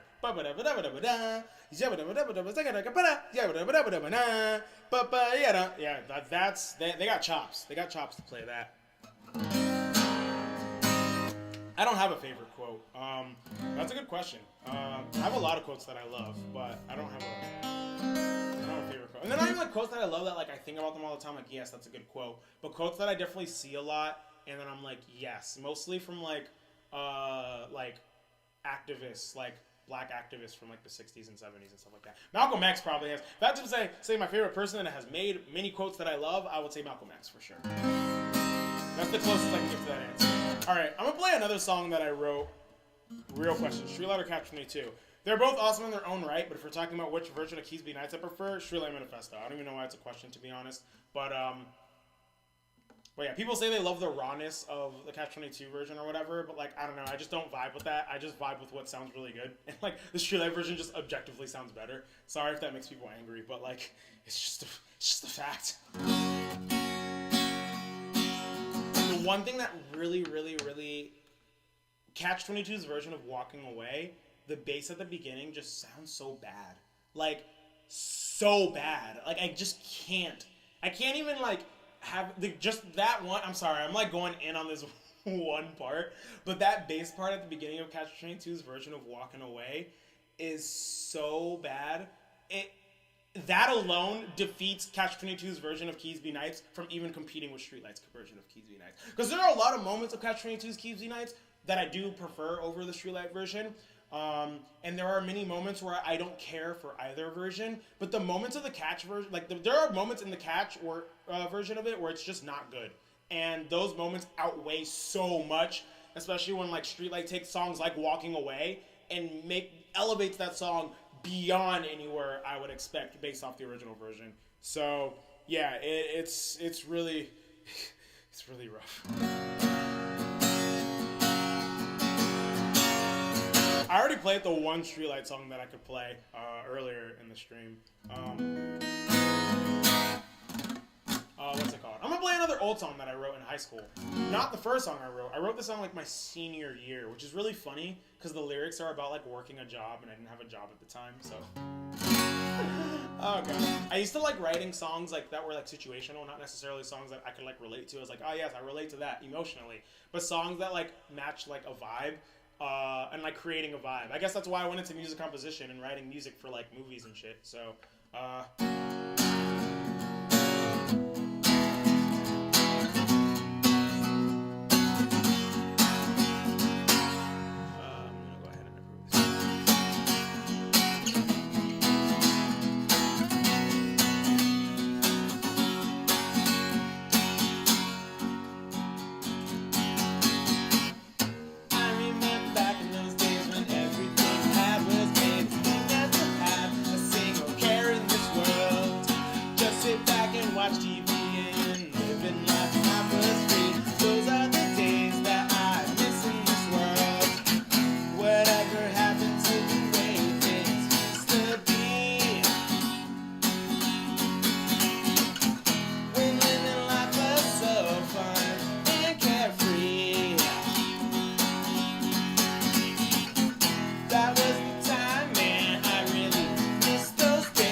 to sleep, cause playing rent sure ain't cheap. Take me back to yesterday, to me and you.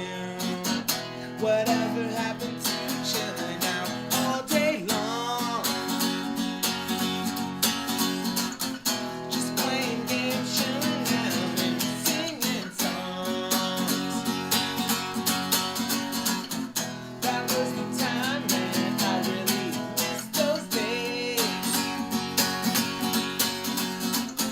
Someone please come and take me back to yesterday.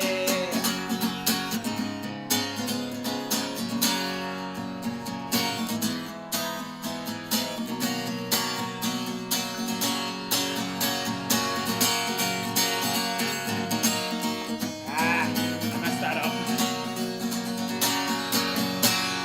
This you that get off my back. I'm sick of hearing all this crap. I don't think I can take one more day of this. When did I have to lead all these responsibilities? Someone come and take me to the days I miss. This you that get off my back. I'm sick of hearing all this crap. I don't think I can take not one more day.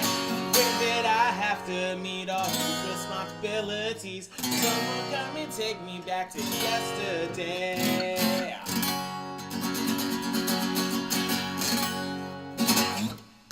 Yeah. Is it freezing for y'all? Because I can't tell. It's like freezing a little bit on this, but it says the stream is fine. Like there's no interruption errors. So I'm hoping not. And if it is, I'm sorry.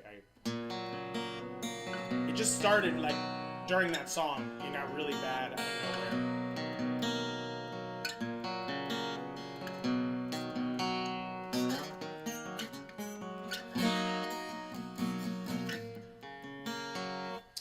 I'm gonna try lowering the bitrate on the stream.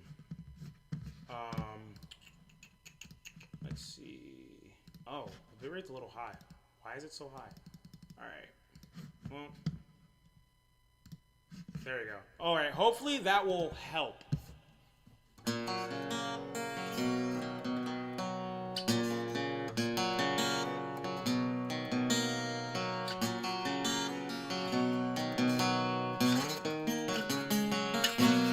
I'm also like way ahead of y'all, which is really annoying too. Like it's taking about 20 seconds, I guess, to reach the YouTube stream. Okay, yeah, it looks like it's not lagging as much.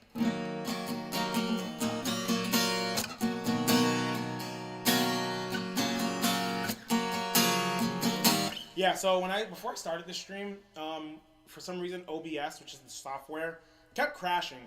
I'm taking my computer in tomorrow to get fixed, so I'm gonna be out of commission for a while. I have content made, so it should be fine through all of that. But yeah, so I think it's just the issue with my computer, the hard drive. The connection is either going bad or the hard drive itself is going bad. And I think it's having issues. But yeah, okay, cool. I'm glad that the bitrate being updated. You ever get into the crack rock scene? No, not really. I never got into the crack rock, like the crack rock steady stuff. I was starting to get into Leftover Crack for the first time, like super late, like about a year ago, because Reed from We Are the Union used to play guitar for Leftover Crack for about a year, and then Sturgeon up and threatened to kill his ex after his ex was like, hey, Sturgeon was hella abusive to me, and then Sturgeon basically said, hey, fans, my ex is crazy, I'm going to kill her. And then Leftover Crack fans are also kind of crazy and started basically like verbally assaulting, which knowing them, that would probably turn into a not verbal assault of Sturgeon's ex. So I was like, all right, I'm very quickly over this whole vein of ska as soon as I got into it. So that's my very short. Half Past 2 is dope. I actually did a cool thing with them recently. Y'all are gonna see soon. I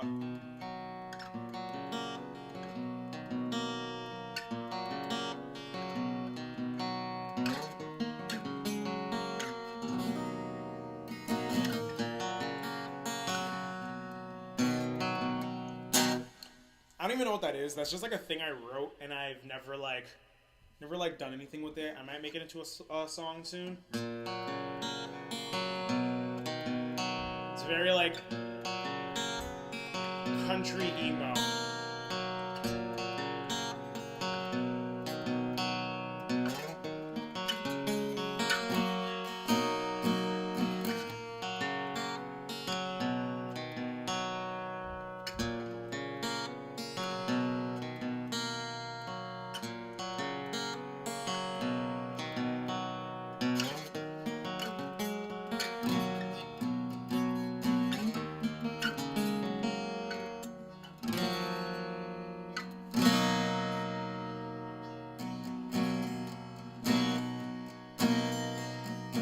When country's being not racist or misogynistic, which there's a lot of really of both of those things, more so misogyny, I believe, in country.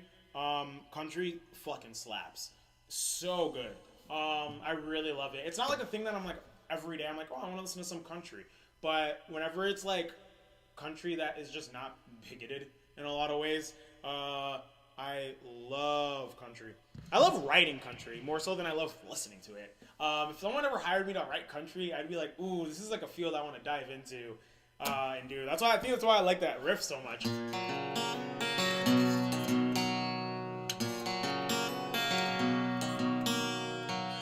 Of course, it's like kind of emo too, because I just write a lot of emo music.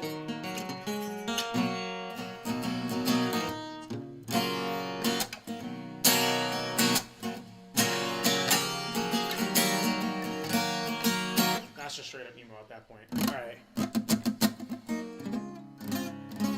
Country is deep, but people play in the shallow end. I mean, yeah, I feel like that goes for a lot of genres, but I feel like country definitely suffers the most. But I will say this. I think there's a lot more shallow of country than there is shallow of other genres.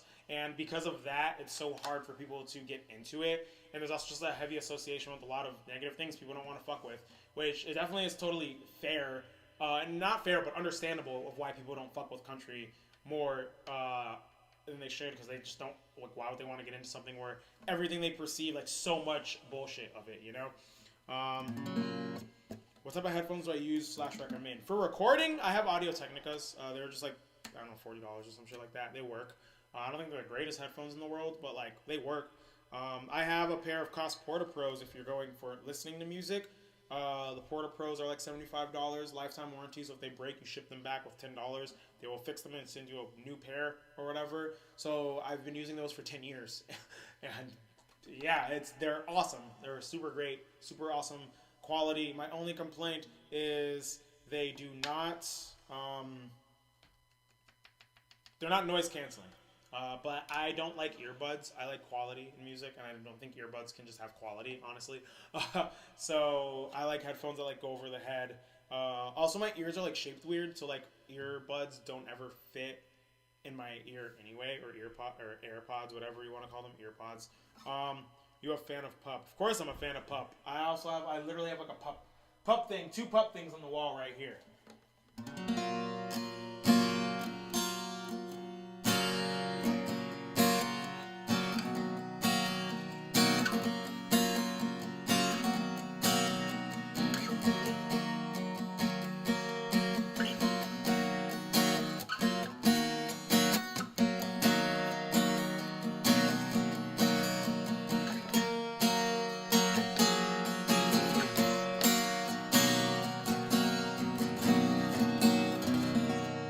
Do you have a favorite chord? Yes, but I can't play it on. I have a few favorite chords, but I can't really play them on guitar. I'm very limited on my chord options on guitar. I can play like a few 7 chords. I can play like a major 7, play like a minor 7, but like fancy chord, like extensions, I don't know super well. That's my favorite chord I can play on guitar as an extension now. Or no. How does it go? I can't play it on this guitar because I can't play up here above the 12th fret, but it's like a... It's just an add 9. It's just a 7 chord with an add 9, major 7, add 9.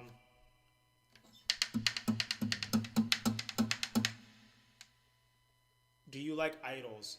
You mean like a band called Idols? If so, I have no opinion. If you mean like idolizing people, not really. Some question, but are you in an actual band or just work solo? Yes, I'm in an actual band called We Are the Union. Listed in the description of all of my videos. You like Ninja Sex Party? If so, know about their tunes. Turn to ska versions of Heartboner could be rad. I've heard of Ninja Sex Party. I don't know if I've ever listened to them before. Something I'm not sure of. Alright, I should play a song. It's been a minute since I actually played a full-on song. What can I play is the question. I played some old songs that I wrote a while ago. I could play...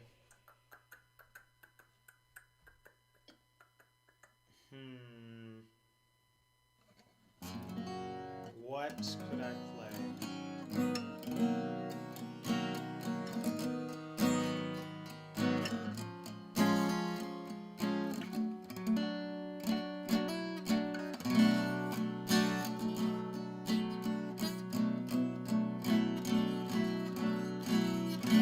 There's other old songs I could play. Actually, there's a lot of old songs I could play because I used to write so much music.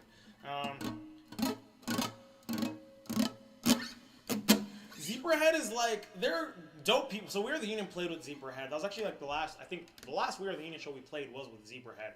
Yes, because we played 350 Fest last year. And we played an one-off show with Zebrahead in Detroit before the festival in Chicago.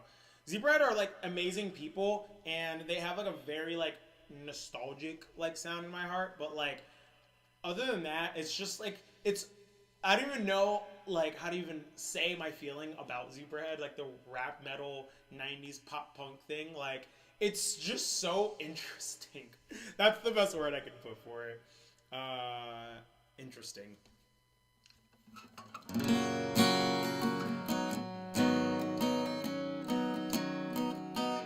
See, the thing is, I don't know how to play any of these songs.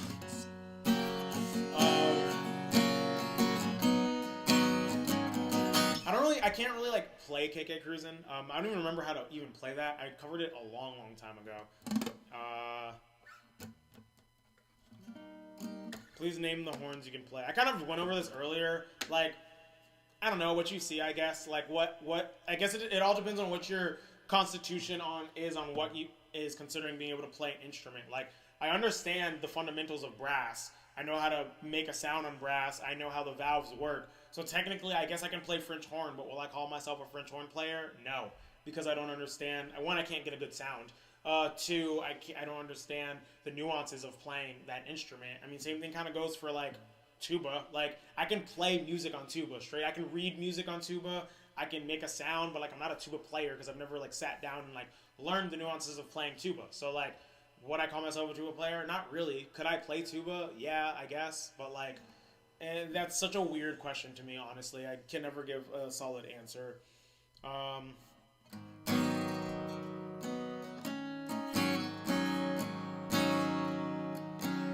know you've done DCI and you played trombone. You seem super talented. Thank you so much. Something from The Specialist. I was playing kind of A Message to You, Rudy, earlier. I don't really know how to play any other special song /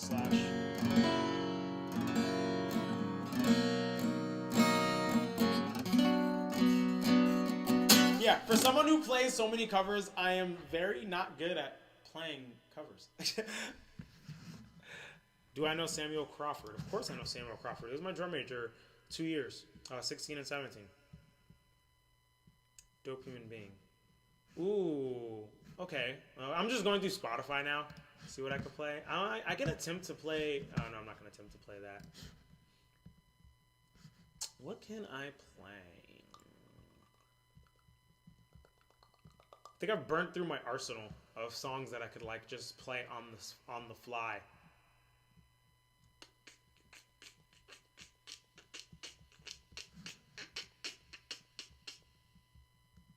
Oh, that's some stuff I could play. That's something I could play. A lot of that's something I could play is going on here. Oh, I can't play that. I can't play that. There's like so many things if I haven't been singing for an hour and 45 minutes, and that's where a lot of my limitations are coming from right now, I could probably do a lot, but My voice is already getting to that. Yeah, I don't know any Elliott Smith.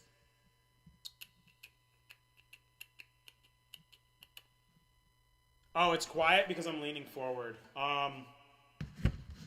Probably. Yeah, I mean, here I'm like about to clip right now, so I guess my response is turn up your speakers. Yeah, on my end it's about to clip.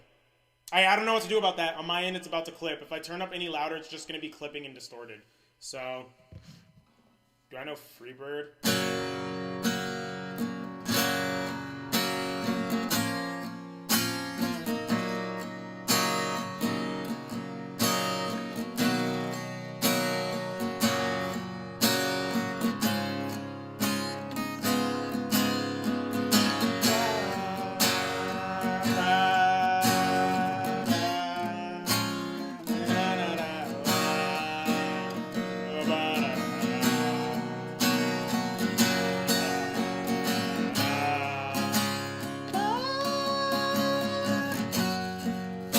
That's all of Freebird that I know. I just know the opening chord progression because whenever people said play Freebird, I would jokingly start actually playing Freebird. People were like, "Oh shit, you're actually playing Freebird." Am I Magic? Of course I'm Magic. All right. Under the Bridge, Red Hot Chili Peppers. I know absolutely zero Red Hot Chili Peppers. The most Red Hot Chili Peppers I know is... Yeah, I just didn't really have a dad rock phase trademark. I didn't grow up on rock music, so all that stuff. Do I like cake? I love food. No, I'm just kidding. I never got super into cake. I did like the song they made for, not made for probably, but the song that was used as the Mission Hill theme song. But that's my extent of cake music that I know.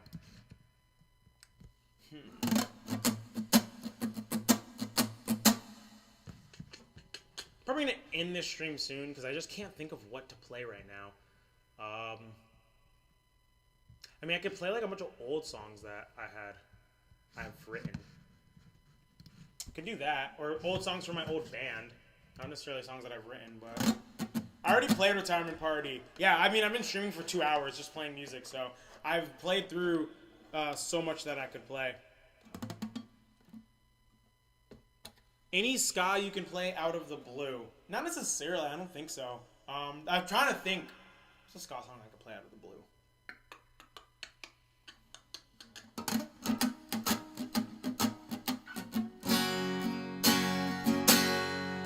Oh, here's the first song someone ever paid me to write. I can do that.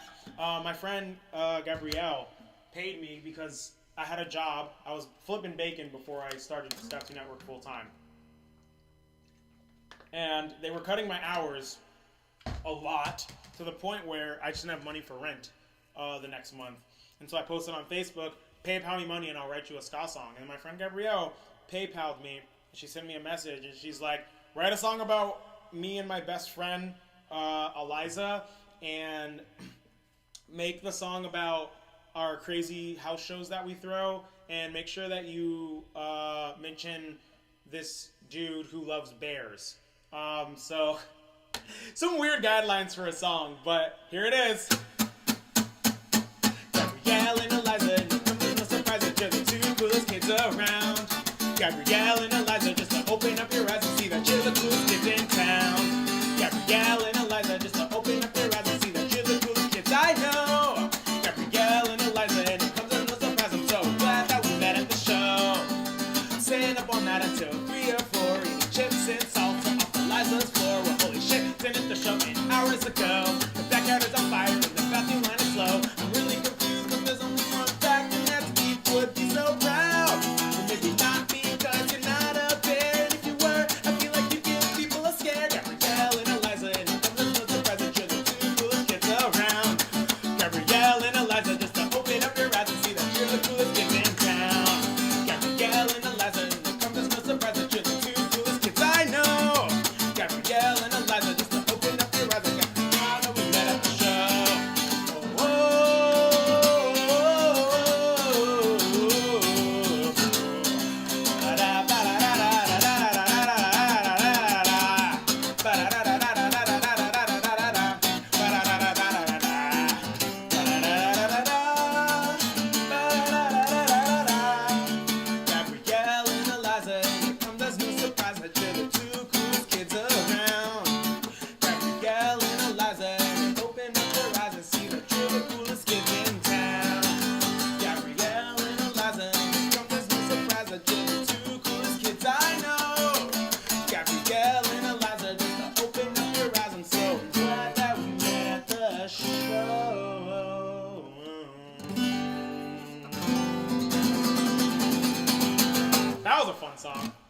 there's any other songs I can remember. I did write a lot of songs then. I got PayPals from like, oh, of course. I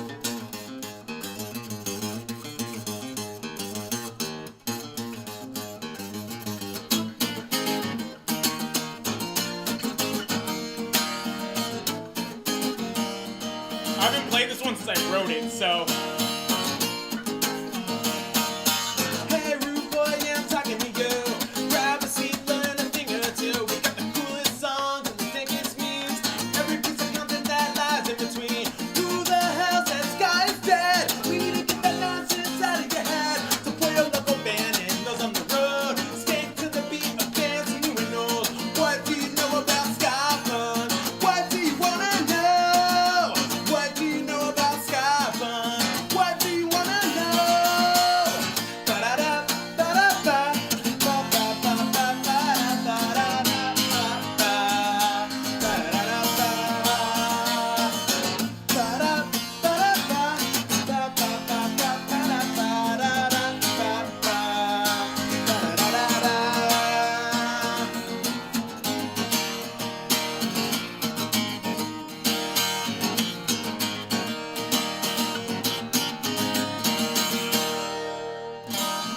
Yeah, that's for the Facebook group, well, Facebook page / compilation. What do you know about ska punk? My friend Justin commissioned me for that one as well. Yeah, that was dope. Did you just say you're a D&D character? Wow. I did not say that, but I could be if I wanted to. You had to answer this. But what's one instrument that you'd like to learn? I'm learning flute now, so that's an instrument that I want to get down. I think my flute is damaged because I'm having issues on half of the register, which I don't think is me. I really don't think it's me because at this point, I'm getting really good at half the register. The other half I'm not. This is why I hate woodwinds. They be making no sense. Another instrument I would love to learn, like bassoon, a double reed. Honestly, I love double reed instruments, but they're extremely hard to play. So I'll probably never play one of those. I don't know, maybe one day.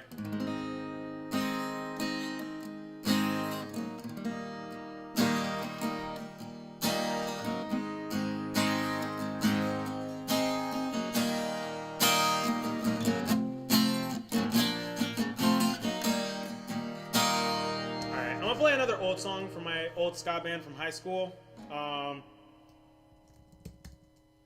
I want to pull up the lyrics though, because I didn't sing this one or write this one. We just played it. All right, I don't even know if the lyrics are online. I hope they are. Yes, they are. But I need to zoom in because they are really small.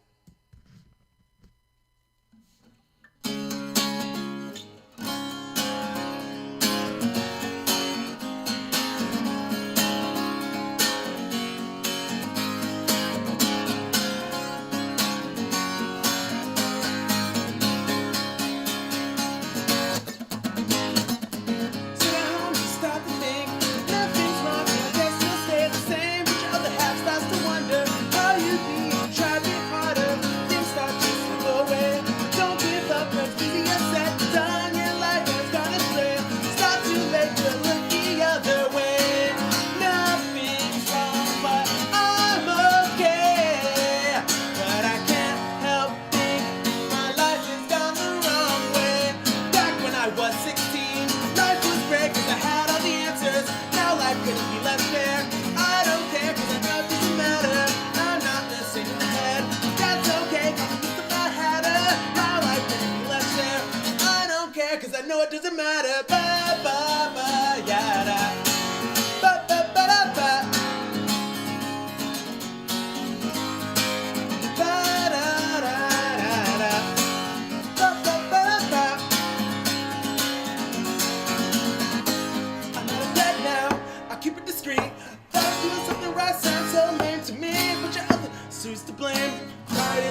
know if I can finish this one.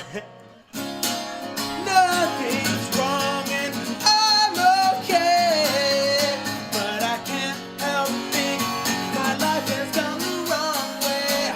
Like when I was 16, life was great cause I had all the answers. Now life couldn't be less fair, and I don't care cause I know it doesn't matter.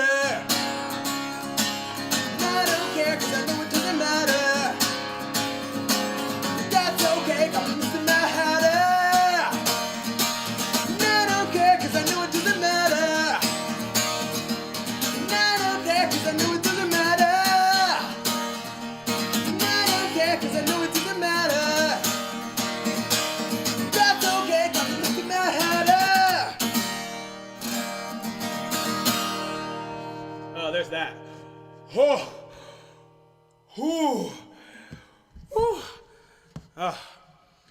Do you make music for commissions? How do they work? Go ahead and send me a message on any social media but Facebook, because I probably won't see it for like 3 years. Like Instagram or Twitter, and just tell me what it is. I do music for commissions.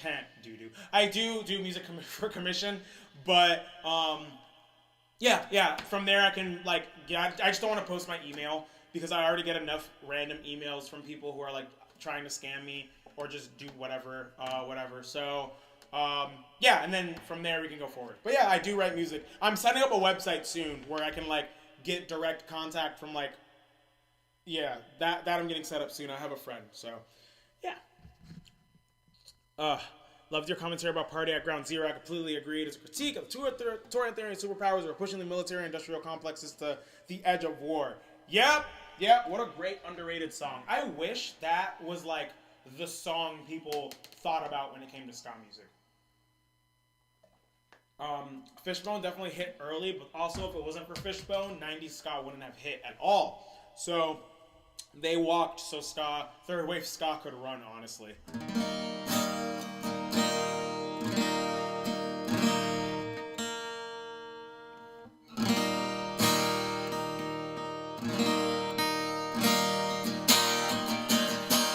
Alright, I'm gonna play another old song, but I'm trying to think of what old song should I play.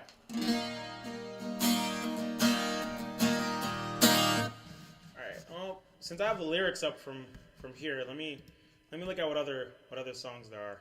Oh shit! Oh god. So I remember listening to what's it called? What's that band?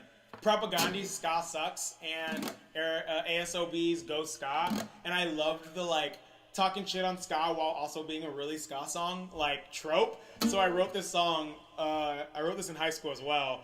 And it's called If Ska Is So Good, Then Where's the Drop? Hashtag Yo Skrill, Drop It Hard. Wow, we really dated this song by putting that hashtag in here. Oh, no, that's not how it goes.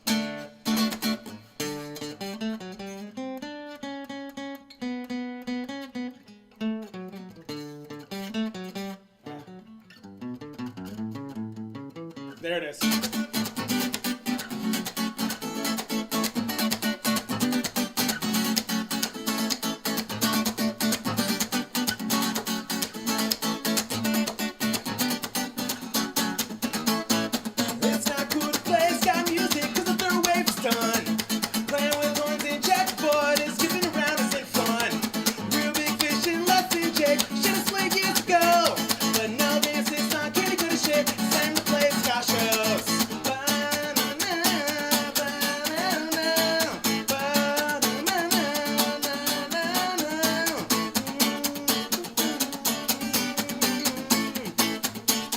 Killing my voice by singing the horn parts. Don't you know that sky is dead? Don't you know that sky is dead? And it's not coming back. That shit is gone for good, so just sit back and relax. Because ska music's dead. And it made me such a dread. But that music is for those who are crazy in their head.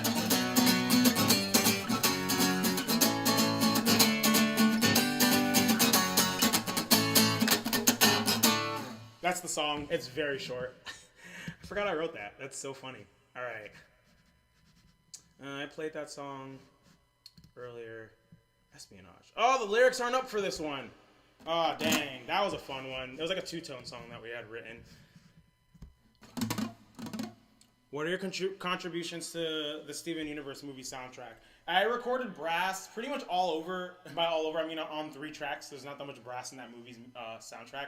But yeah, in the opening thing you hear in the movie, there's like a brass like fanfare part playing, and that was me playing trumpet and trombone on that. I wasn't playing French horn. They had a separate French horn player. But I also played brass on the song Isn't It Love? Which so many people hit me up being like, the horns on this remind me of you. And I was like, yeah, that literally is me. And I recorded horns, trumpet, trombone, and euphonium on Change. So during like the final fight scene, that was me playing horns on that. Yeah, imagine wanting to talk fan theories about the movie, except you knew plot points about the movie like 14 months before the movie had dropped. Oh, that was hard. All right, but anyway, I'm gonna try to play another old song. Speaking of the Imperial, and this is actually funny. We were talking about Party at Ground Zero. This song we wrote was called Espionage, and it literally is kind of about the same thing. It's about how the American government was calling communists like terrible for doing all of these things. Meanwhile, the CIA and the FBI were doing incredibly fucked up, inhumane things in their own right. Which is really funny that we were talking about Party at Ground Zero, but that's what this song's about. Yeah, I was woke in high school. I mean, I didn't write this song, my trombone player did, but like, still, we were playing this shit. We were woke. Hashtag woke.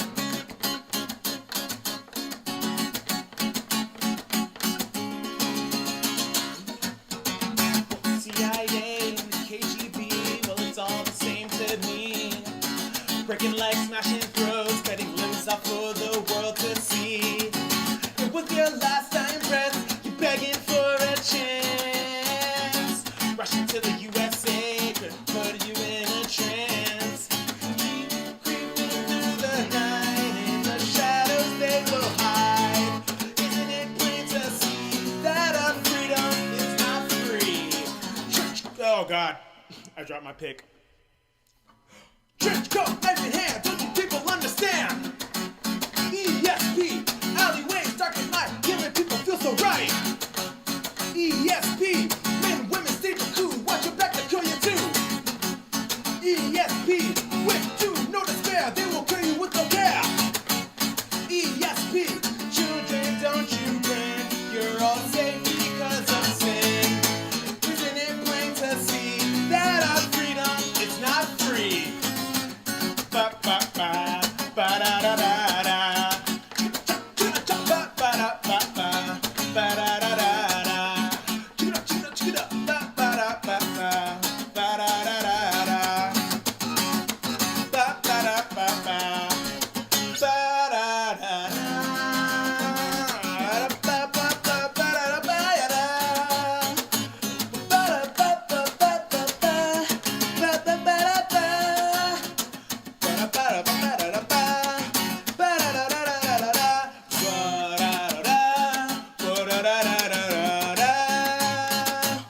Creeping through the night, in the shadows they will hide. Isn't it plain to see that our freedom is not free? Ba ba da ba ba ba da da da da. Ba ba da ba ba ba da da da da. Ba ba da ba ba ba da da da da. Ba ba da ba ba ba da da da da. Yeah. I can't hit that chord. Yeah, I'm gonna try to get my other guitar fixed, so next time I do one of these streams, the chords you can actually hear instead of just hearing buzz over half of it. But yeah.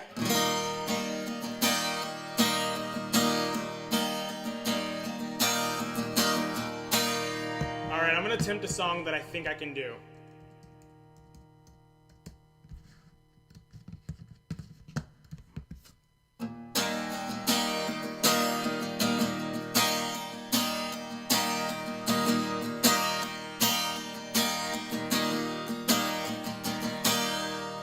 Possession's never been anything to me, but I'm not crazy.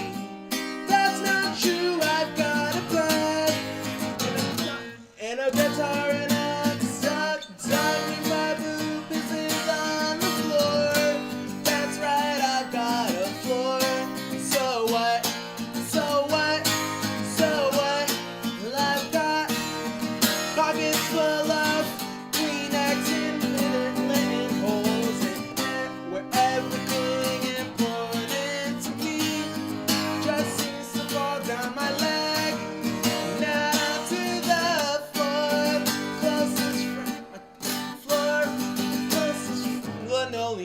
I messed up the flow of the lyrics at some point. Linoleum, linoleum, linoleum. There we go. Supports my head, gives me something to believe. That's me on the beachside, combing the sand. Meadow meter in my hand, sprouting pocket full of change.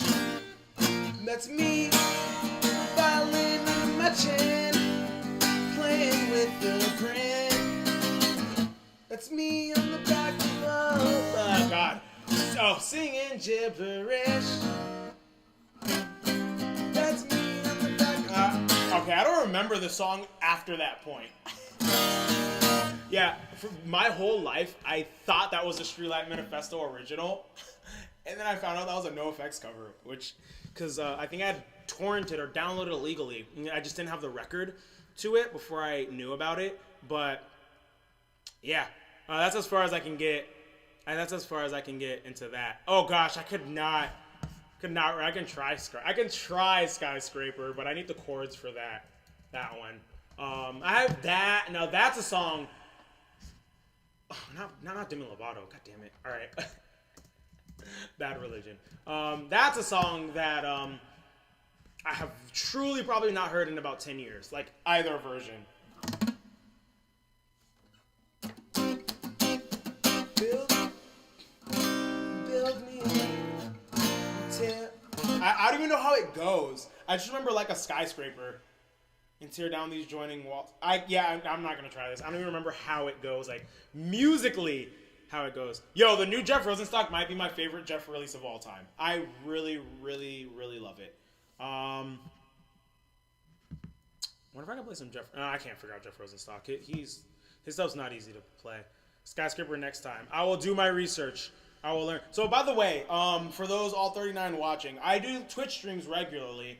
And I have not done a stream like this on Twitch yet, but this is something I want to start doing. Probably like weekly or maybe bi-weekly, like the live set thing. I just moved everything in my room to make it where like it's a better backdrop behind me because I don't like this side of my room and have my computer set up. So if this is something you're into and if you're hip to Twitch, definitely go ahead and follow me there. If you are not hip to Twitch, that's a whole really, really cool platform with a lot going on. And I'm noticing musicians are starting to get on now, especially in light of everything that's going on right now. So yeah, the Twitch is, what do you usually do on Twitch? I will live work on covers or original music. So like the last, I want to say 10 covers I've done, I started the drums and recorded guitar and bass on a live stream on Twitch. Other than that, I'll work on commissions sometimes live, depending if the person who's commissioning me doesn't care if I do that. Or I'll work on non-ska music, like I'll make a beat, or I'll compose like classical music on the live stream. And I also want to start doing like watch parties, where we just like queue up some music videos, some songs, and stream and hang out. I'm thinking about doing like a reaction video, or because like, going through all these old songs got me like, dang, I have a lot of content on the internet that I can like download, and I could probably do like a reaction to like my own content from like years ago, starting with like the first ska songs I ever wrote. I used to be in TV production in high school, so I used to make like videos, like comedy videos and stuff like that. Stuff that I kind of want to bring back full circle and re-record those concepts on this channel. So yeah. But yeah, so if you're into that, I normally stream on Twitch.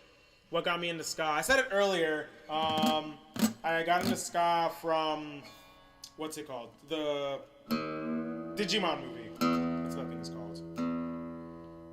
Play some Midwest emo. I'm probably going to end this stream after I play the 4 things I know how to play in this tuning. Come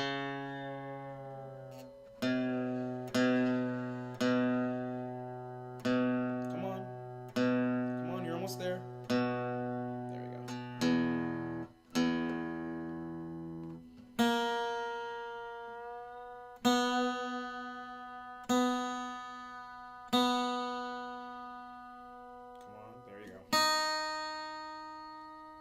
Tuning, everything has to be perfectly in tune or it sounds like shit. There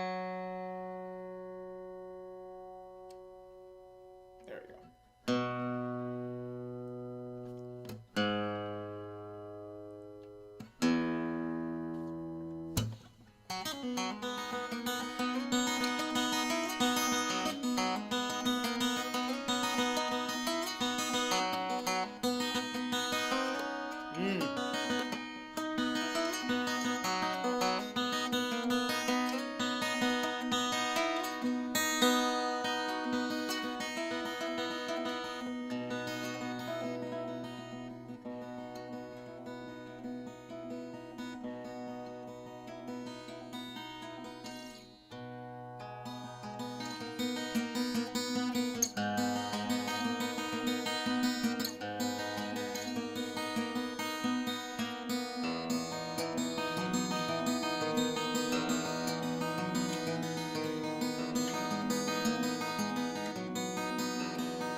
That's an old song. That's a song one of the first emo songs I ever wrote. It was like an intro track for a record that I never wrote past like 2 songs. But yeah, I'm surprised I was able to play that much.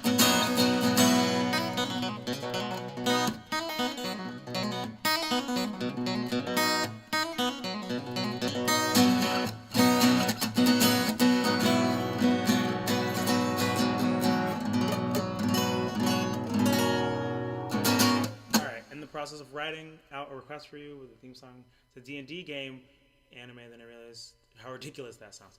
DMK, which is basically no, that does not sound ridiculous. That sounds dope. I love nerdy things. If that's something you're really interested in commissioning me for, I am definitely down. It wouldn't be the first time I wrote a theme song specifically for a D&D game. So, yeah. Actually, I've been hitting up multiple times recently about doing that, and I love that. I've never played D&D, but that's something dope. All right, I don't have many songs I can play in this tuning that I remember well enough, but there's one I wrote recently actually in this tuning. My neighbors can see me. I was just closing my window. I wrote in this tuning. I don't know if I can play it live, but we're all gonna find out together. I think bluegrass is a dope genre. I just don't listen to it really that much. I used to listen to it a little more when I was younger, but not too much more. But yeah, this is a Midwest emo song I wrote recently. So let's see if I can play it and sing it. I'm gonna play it down tempo just because I know I can't do it fast up to tempo. But would you ever consider Cowboy Bebop Tank? Sorry, you did comment that earlier. I don't want to give away any spoilers of cool things that are coming up very soon. So as soon as I get my computer fixed.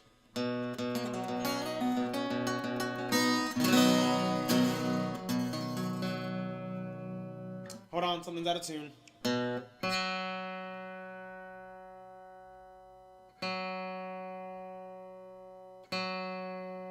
Okay. That's the thing about this tuning, is like if something's slightly out, everything is out.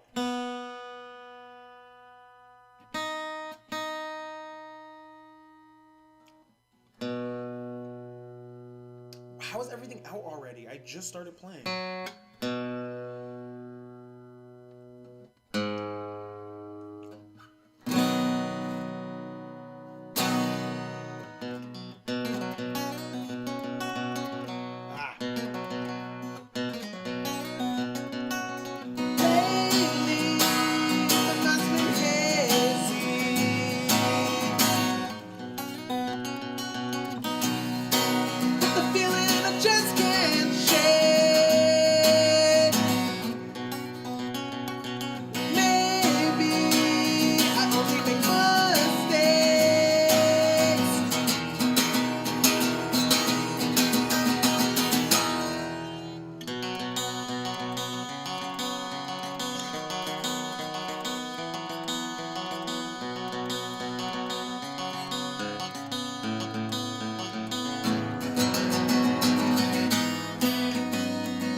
I definitely messed up the lyrics on the second time through.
guitar and you've never messed with open tunings, I highly suggest it. Honestly, it's so much fun writing stuff in open tuning. It kind of like forces you to get out of your comfort zone and figure out new ways to do things. There's a lot of things you can't do in a standard tuning that you can do in open.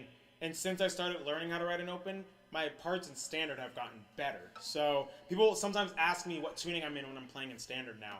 And I think it's because my approach of writing changed when I started writing in open tunings. If you don't play guitar, an open tuning basically is when you strum it, it's already a pretty chord when you do nothing. So that gives you a lot of advantages and a lot of disadvantages. It changes how you write. A lot of indigenous music that involves string instruments typically are open tunings. That's why sometimes it sounds like Celtic sometimes.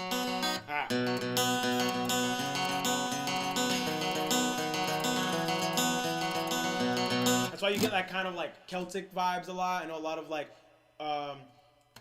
European, like Eastern European, and even though Celtic's not Eastern European, but Eastern European music typically happens like open tunings, as well as like that Celtic region and stuff like Scandinavia too. Like a lot of open tunings in their stuff. A lot of Eastern music in general, like the East, like Japan, China, all that area, they have a lot of open tunings as well in their music. It's just a cool way of thinking differently of things.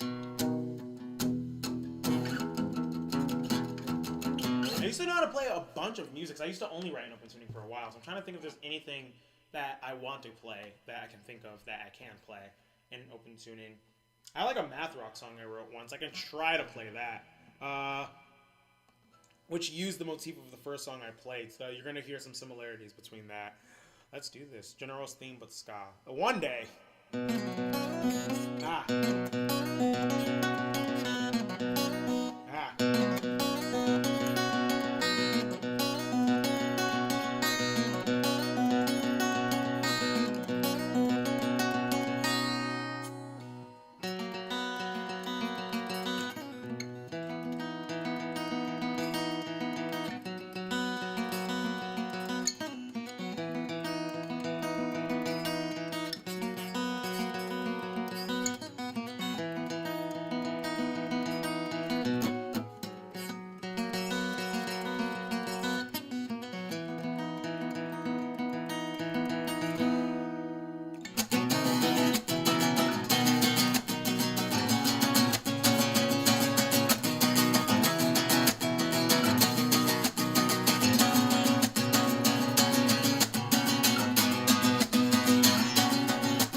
This is the American football tuning. F, A, C, G, C, E. American football uses it all the time, of course.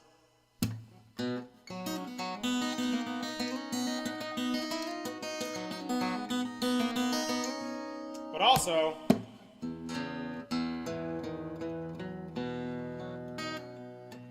I think I might have to play this one with a pick.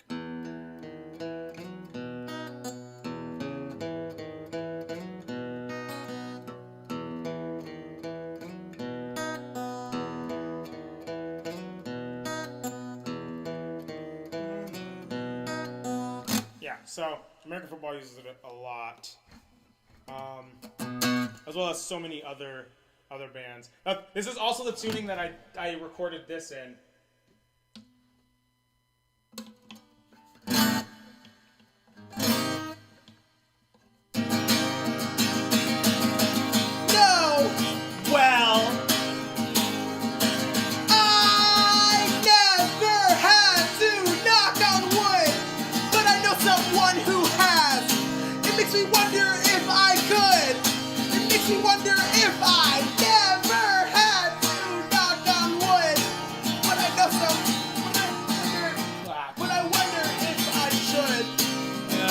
I'm mixing it up. Never had to knock on wood, and I'm glad I haven't yet, because I'm sure it isn't good. That's the impression that I get.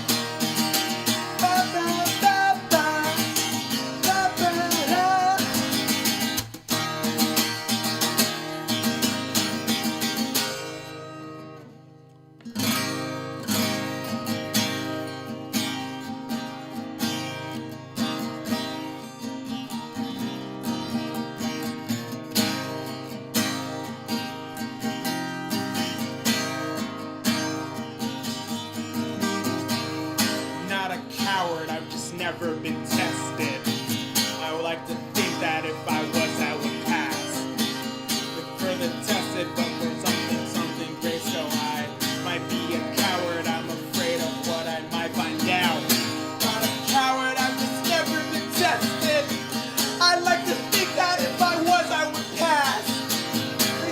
Something tested for the great, so I might be a coward. I'm afraid of what I might find out. Never had to knock on wood, but I know someone who has. It makes me wonder if I could.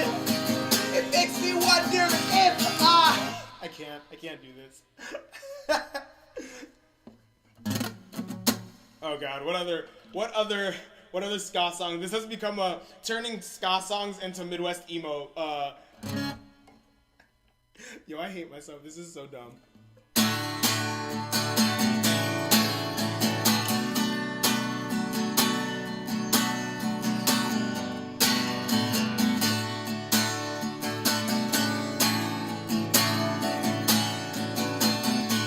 so here I am, doing everything I can. This is so stupid. I don't know how to play F sharp minor in this, so I'm just gonna skip that chord. Doing everything I can, holding on to what I am, pretending I'm a Superman. I'm trying to keep the ground in my feet. Is this sarcastic open tuning? Yes, I'm 1000% just making fun of every Midwest emo band from like the last 7 years right now.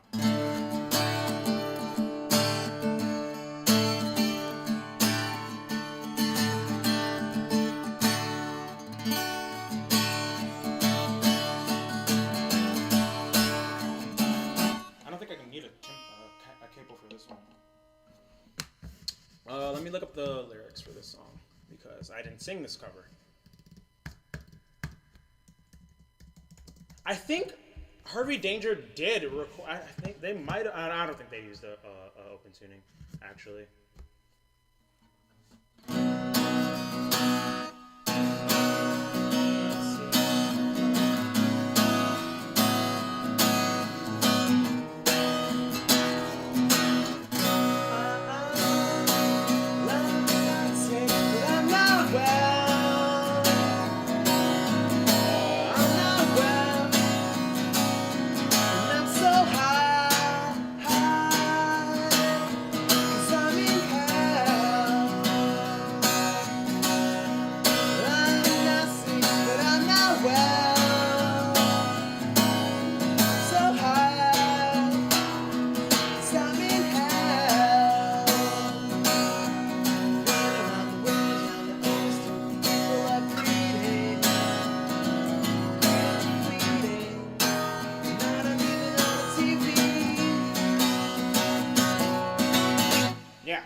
Open tunings just have so much thicker chords.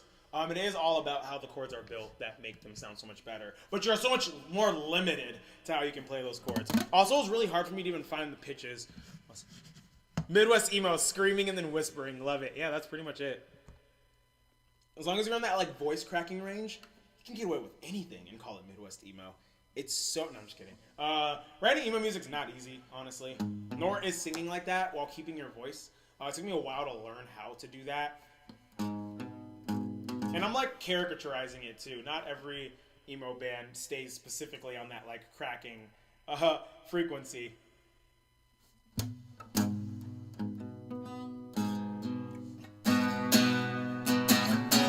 know one song I can play. This is so dumb. Seeing that Prince comment, which one day, Prince. But this is for everyone and anyone who remembers the radio from, I don't know, 2008.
Midwest Emo Tune Network. I'm sorry, but this is where it needs. Girl, I spent my time just thinking about you. Oh my god, no, I can't do this. D-A-D, A, C sharp, E is a good one. All of the drop D ones are really good, like Dad Fad, Dad Gad, Dad Ace, I guess that would be. I'm a baby. I'm afraid to take my guitar anywhere more than a half step out of the tuning it's supposed to be. So I avoid those. That and like, it's annoying going from tuning to tuning. I need to get just more guitars. That's the only thing to do. Bit of a random question, but thought you were in the collage. In college. No, I haven't been in college for like 2 years now. I was studying music composition, and then I started making money through music, and so then I stopped studying music composition. Because who needs student debt, especially when you're going to become a musician full time? And I'm chilling now. But yes, I was studying music for years. That's... Some of your open tuning chords sound like some of the Seattle collaboration bands of Temple of the Dog. I don't even know what that is, so I guess I can't deny that. More guitars is always the answer. Yeah, I'm going to get a new guitar soon. Anyway, I'm getting a Reverend. I'm endorsed by Reverend. I don't know if I've ever made that clear anywhere. That's why I have a Reverend bass now. But yeah, so I'm going to get a Reverend guitar soon.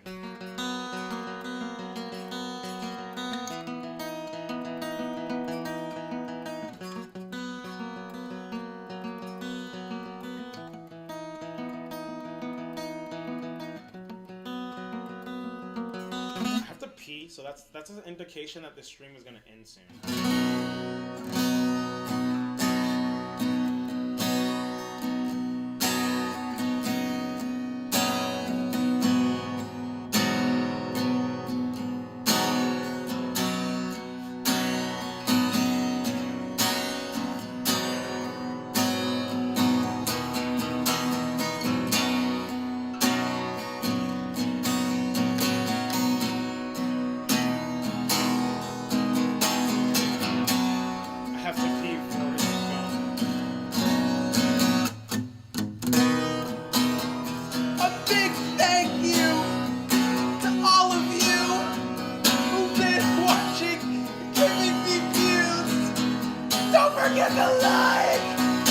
Subscribe and to follow on platforms alike.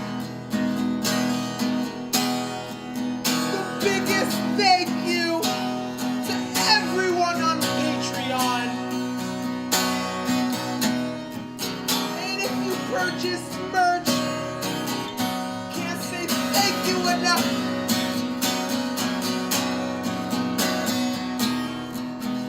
In this song,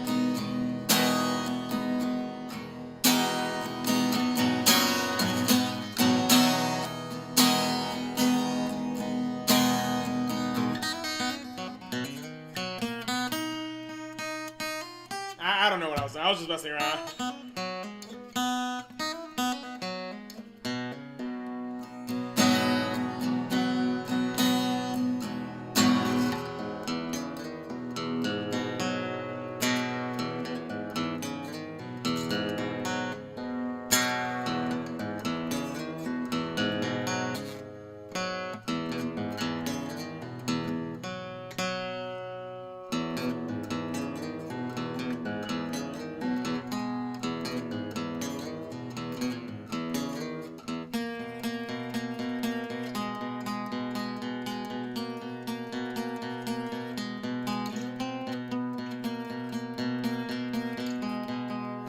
merch page is Scott2Network. I'm just noodling at this point. Scott2Network.bigcartel.com. It is linked in every video as well. So if you just go in the description, you'll see the link to that merch site. Thank you so much. I really appreciate it. Bravo, bravo. Thanks for 2 great hours. Yeah, well, almost 3 hours, actually. We're at 2 hours and 44 minutes. Thanks for watching, y'all. I think this might be the lowest the stream's been at, around 36. It's gone down to like 35 a few times, but it's gone almost to 100, which is dope. Definitely a lot of fun. I'm glad I was able to do this. I was supposed to take my computer in to get fixed today, but they didn't have availability, so I'm taking it in tomorrow. So I'm going to try to set up streaming stuff on my laptop. I don't know if my laptop can handle it, because my computer has like an i7 processor. My laptop has an i5. This computer has like 32 gigs of RAM. my laptop has like 8. So like I don't even know if like my laptop can handle it if I'm having issues streaming from this. So who knows? We'll see. It might be the hard drive being the issue though with this. So hopefully it's not expensive fix, but people have been supporting on Patreon, which is dope. I was able to take my trumpet in to get fixed. My computer's going in to get fixed. Next is my my tenor sax. After that is my alto sax. Because of COVID, you can only take one instrument at a time to get fixed. Although I wonder if I could take multiple of my instruments in and they can do them all at once. Yeah, for like instruments that involve spit in any way, they have to take it and put it in a room and not do anything for 6 days to sanitize it or whatever, like to make sure the virus is dead or whatever if anyone has it, which is really annoying. So getting my instruments fixed is going to take a minute because of that. So, but I'm able to do it, which is dope, at least for now. So, yeah, all right. I'm going to end this stream. That doesn't sound that bad. Never mind, that sounds pretty terrible. Alright, trying to think if there's anything cool I can play. One last thing. Or answer any last questions.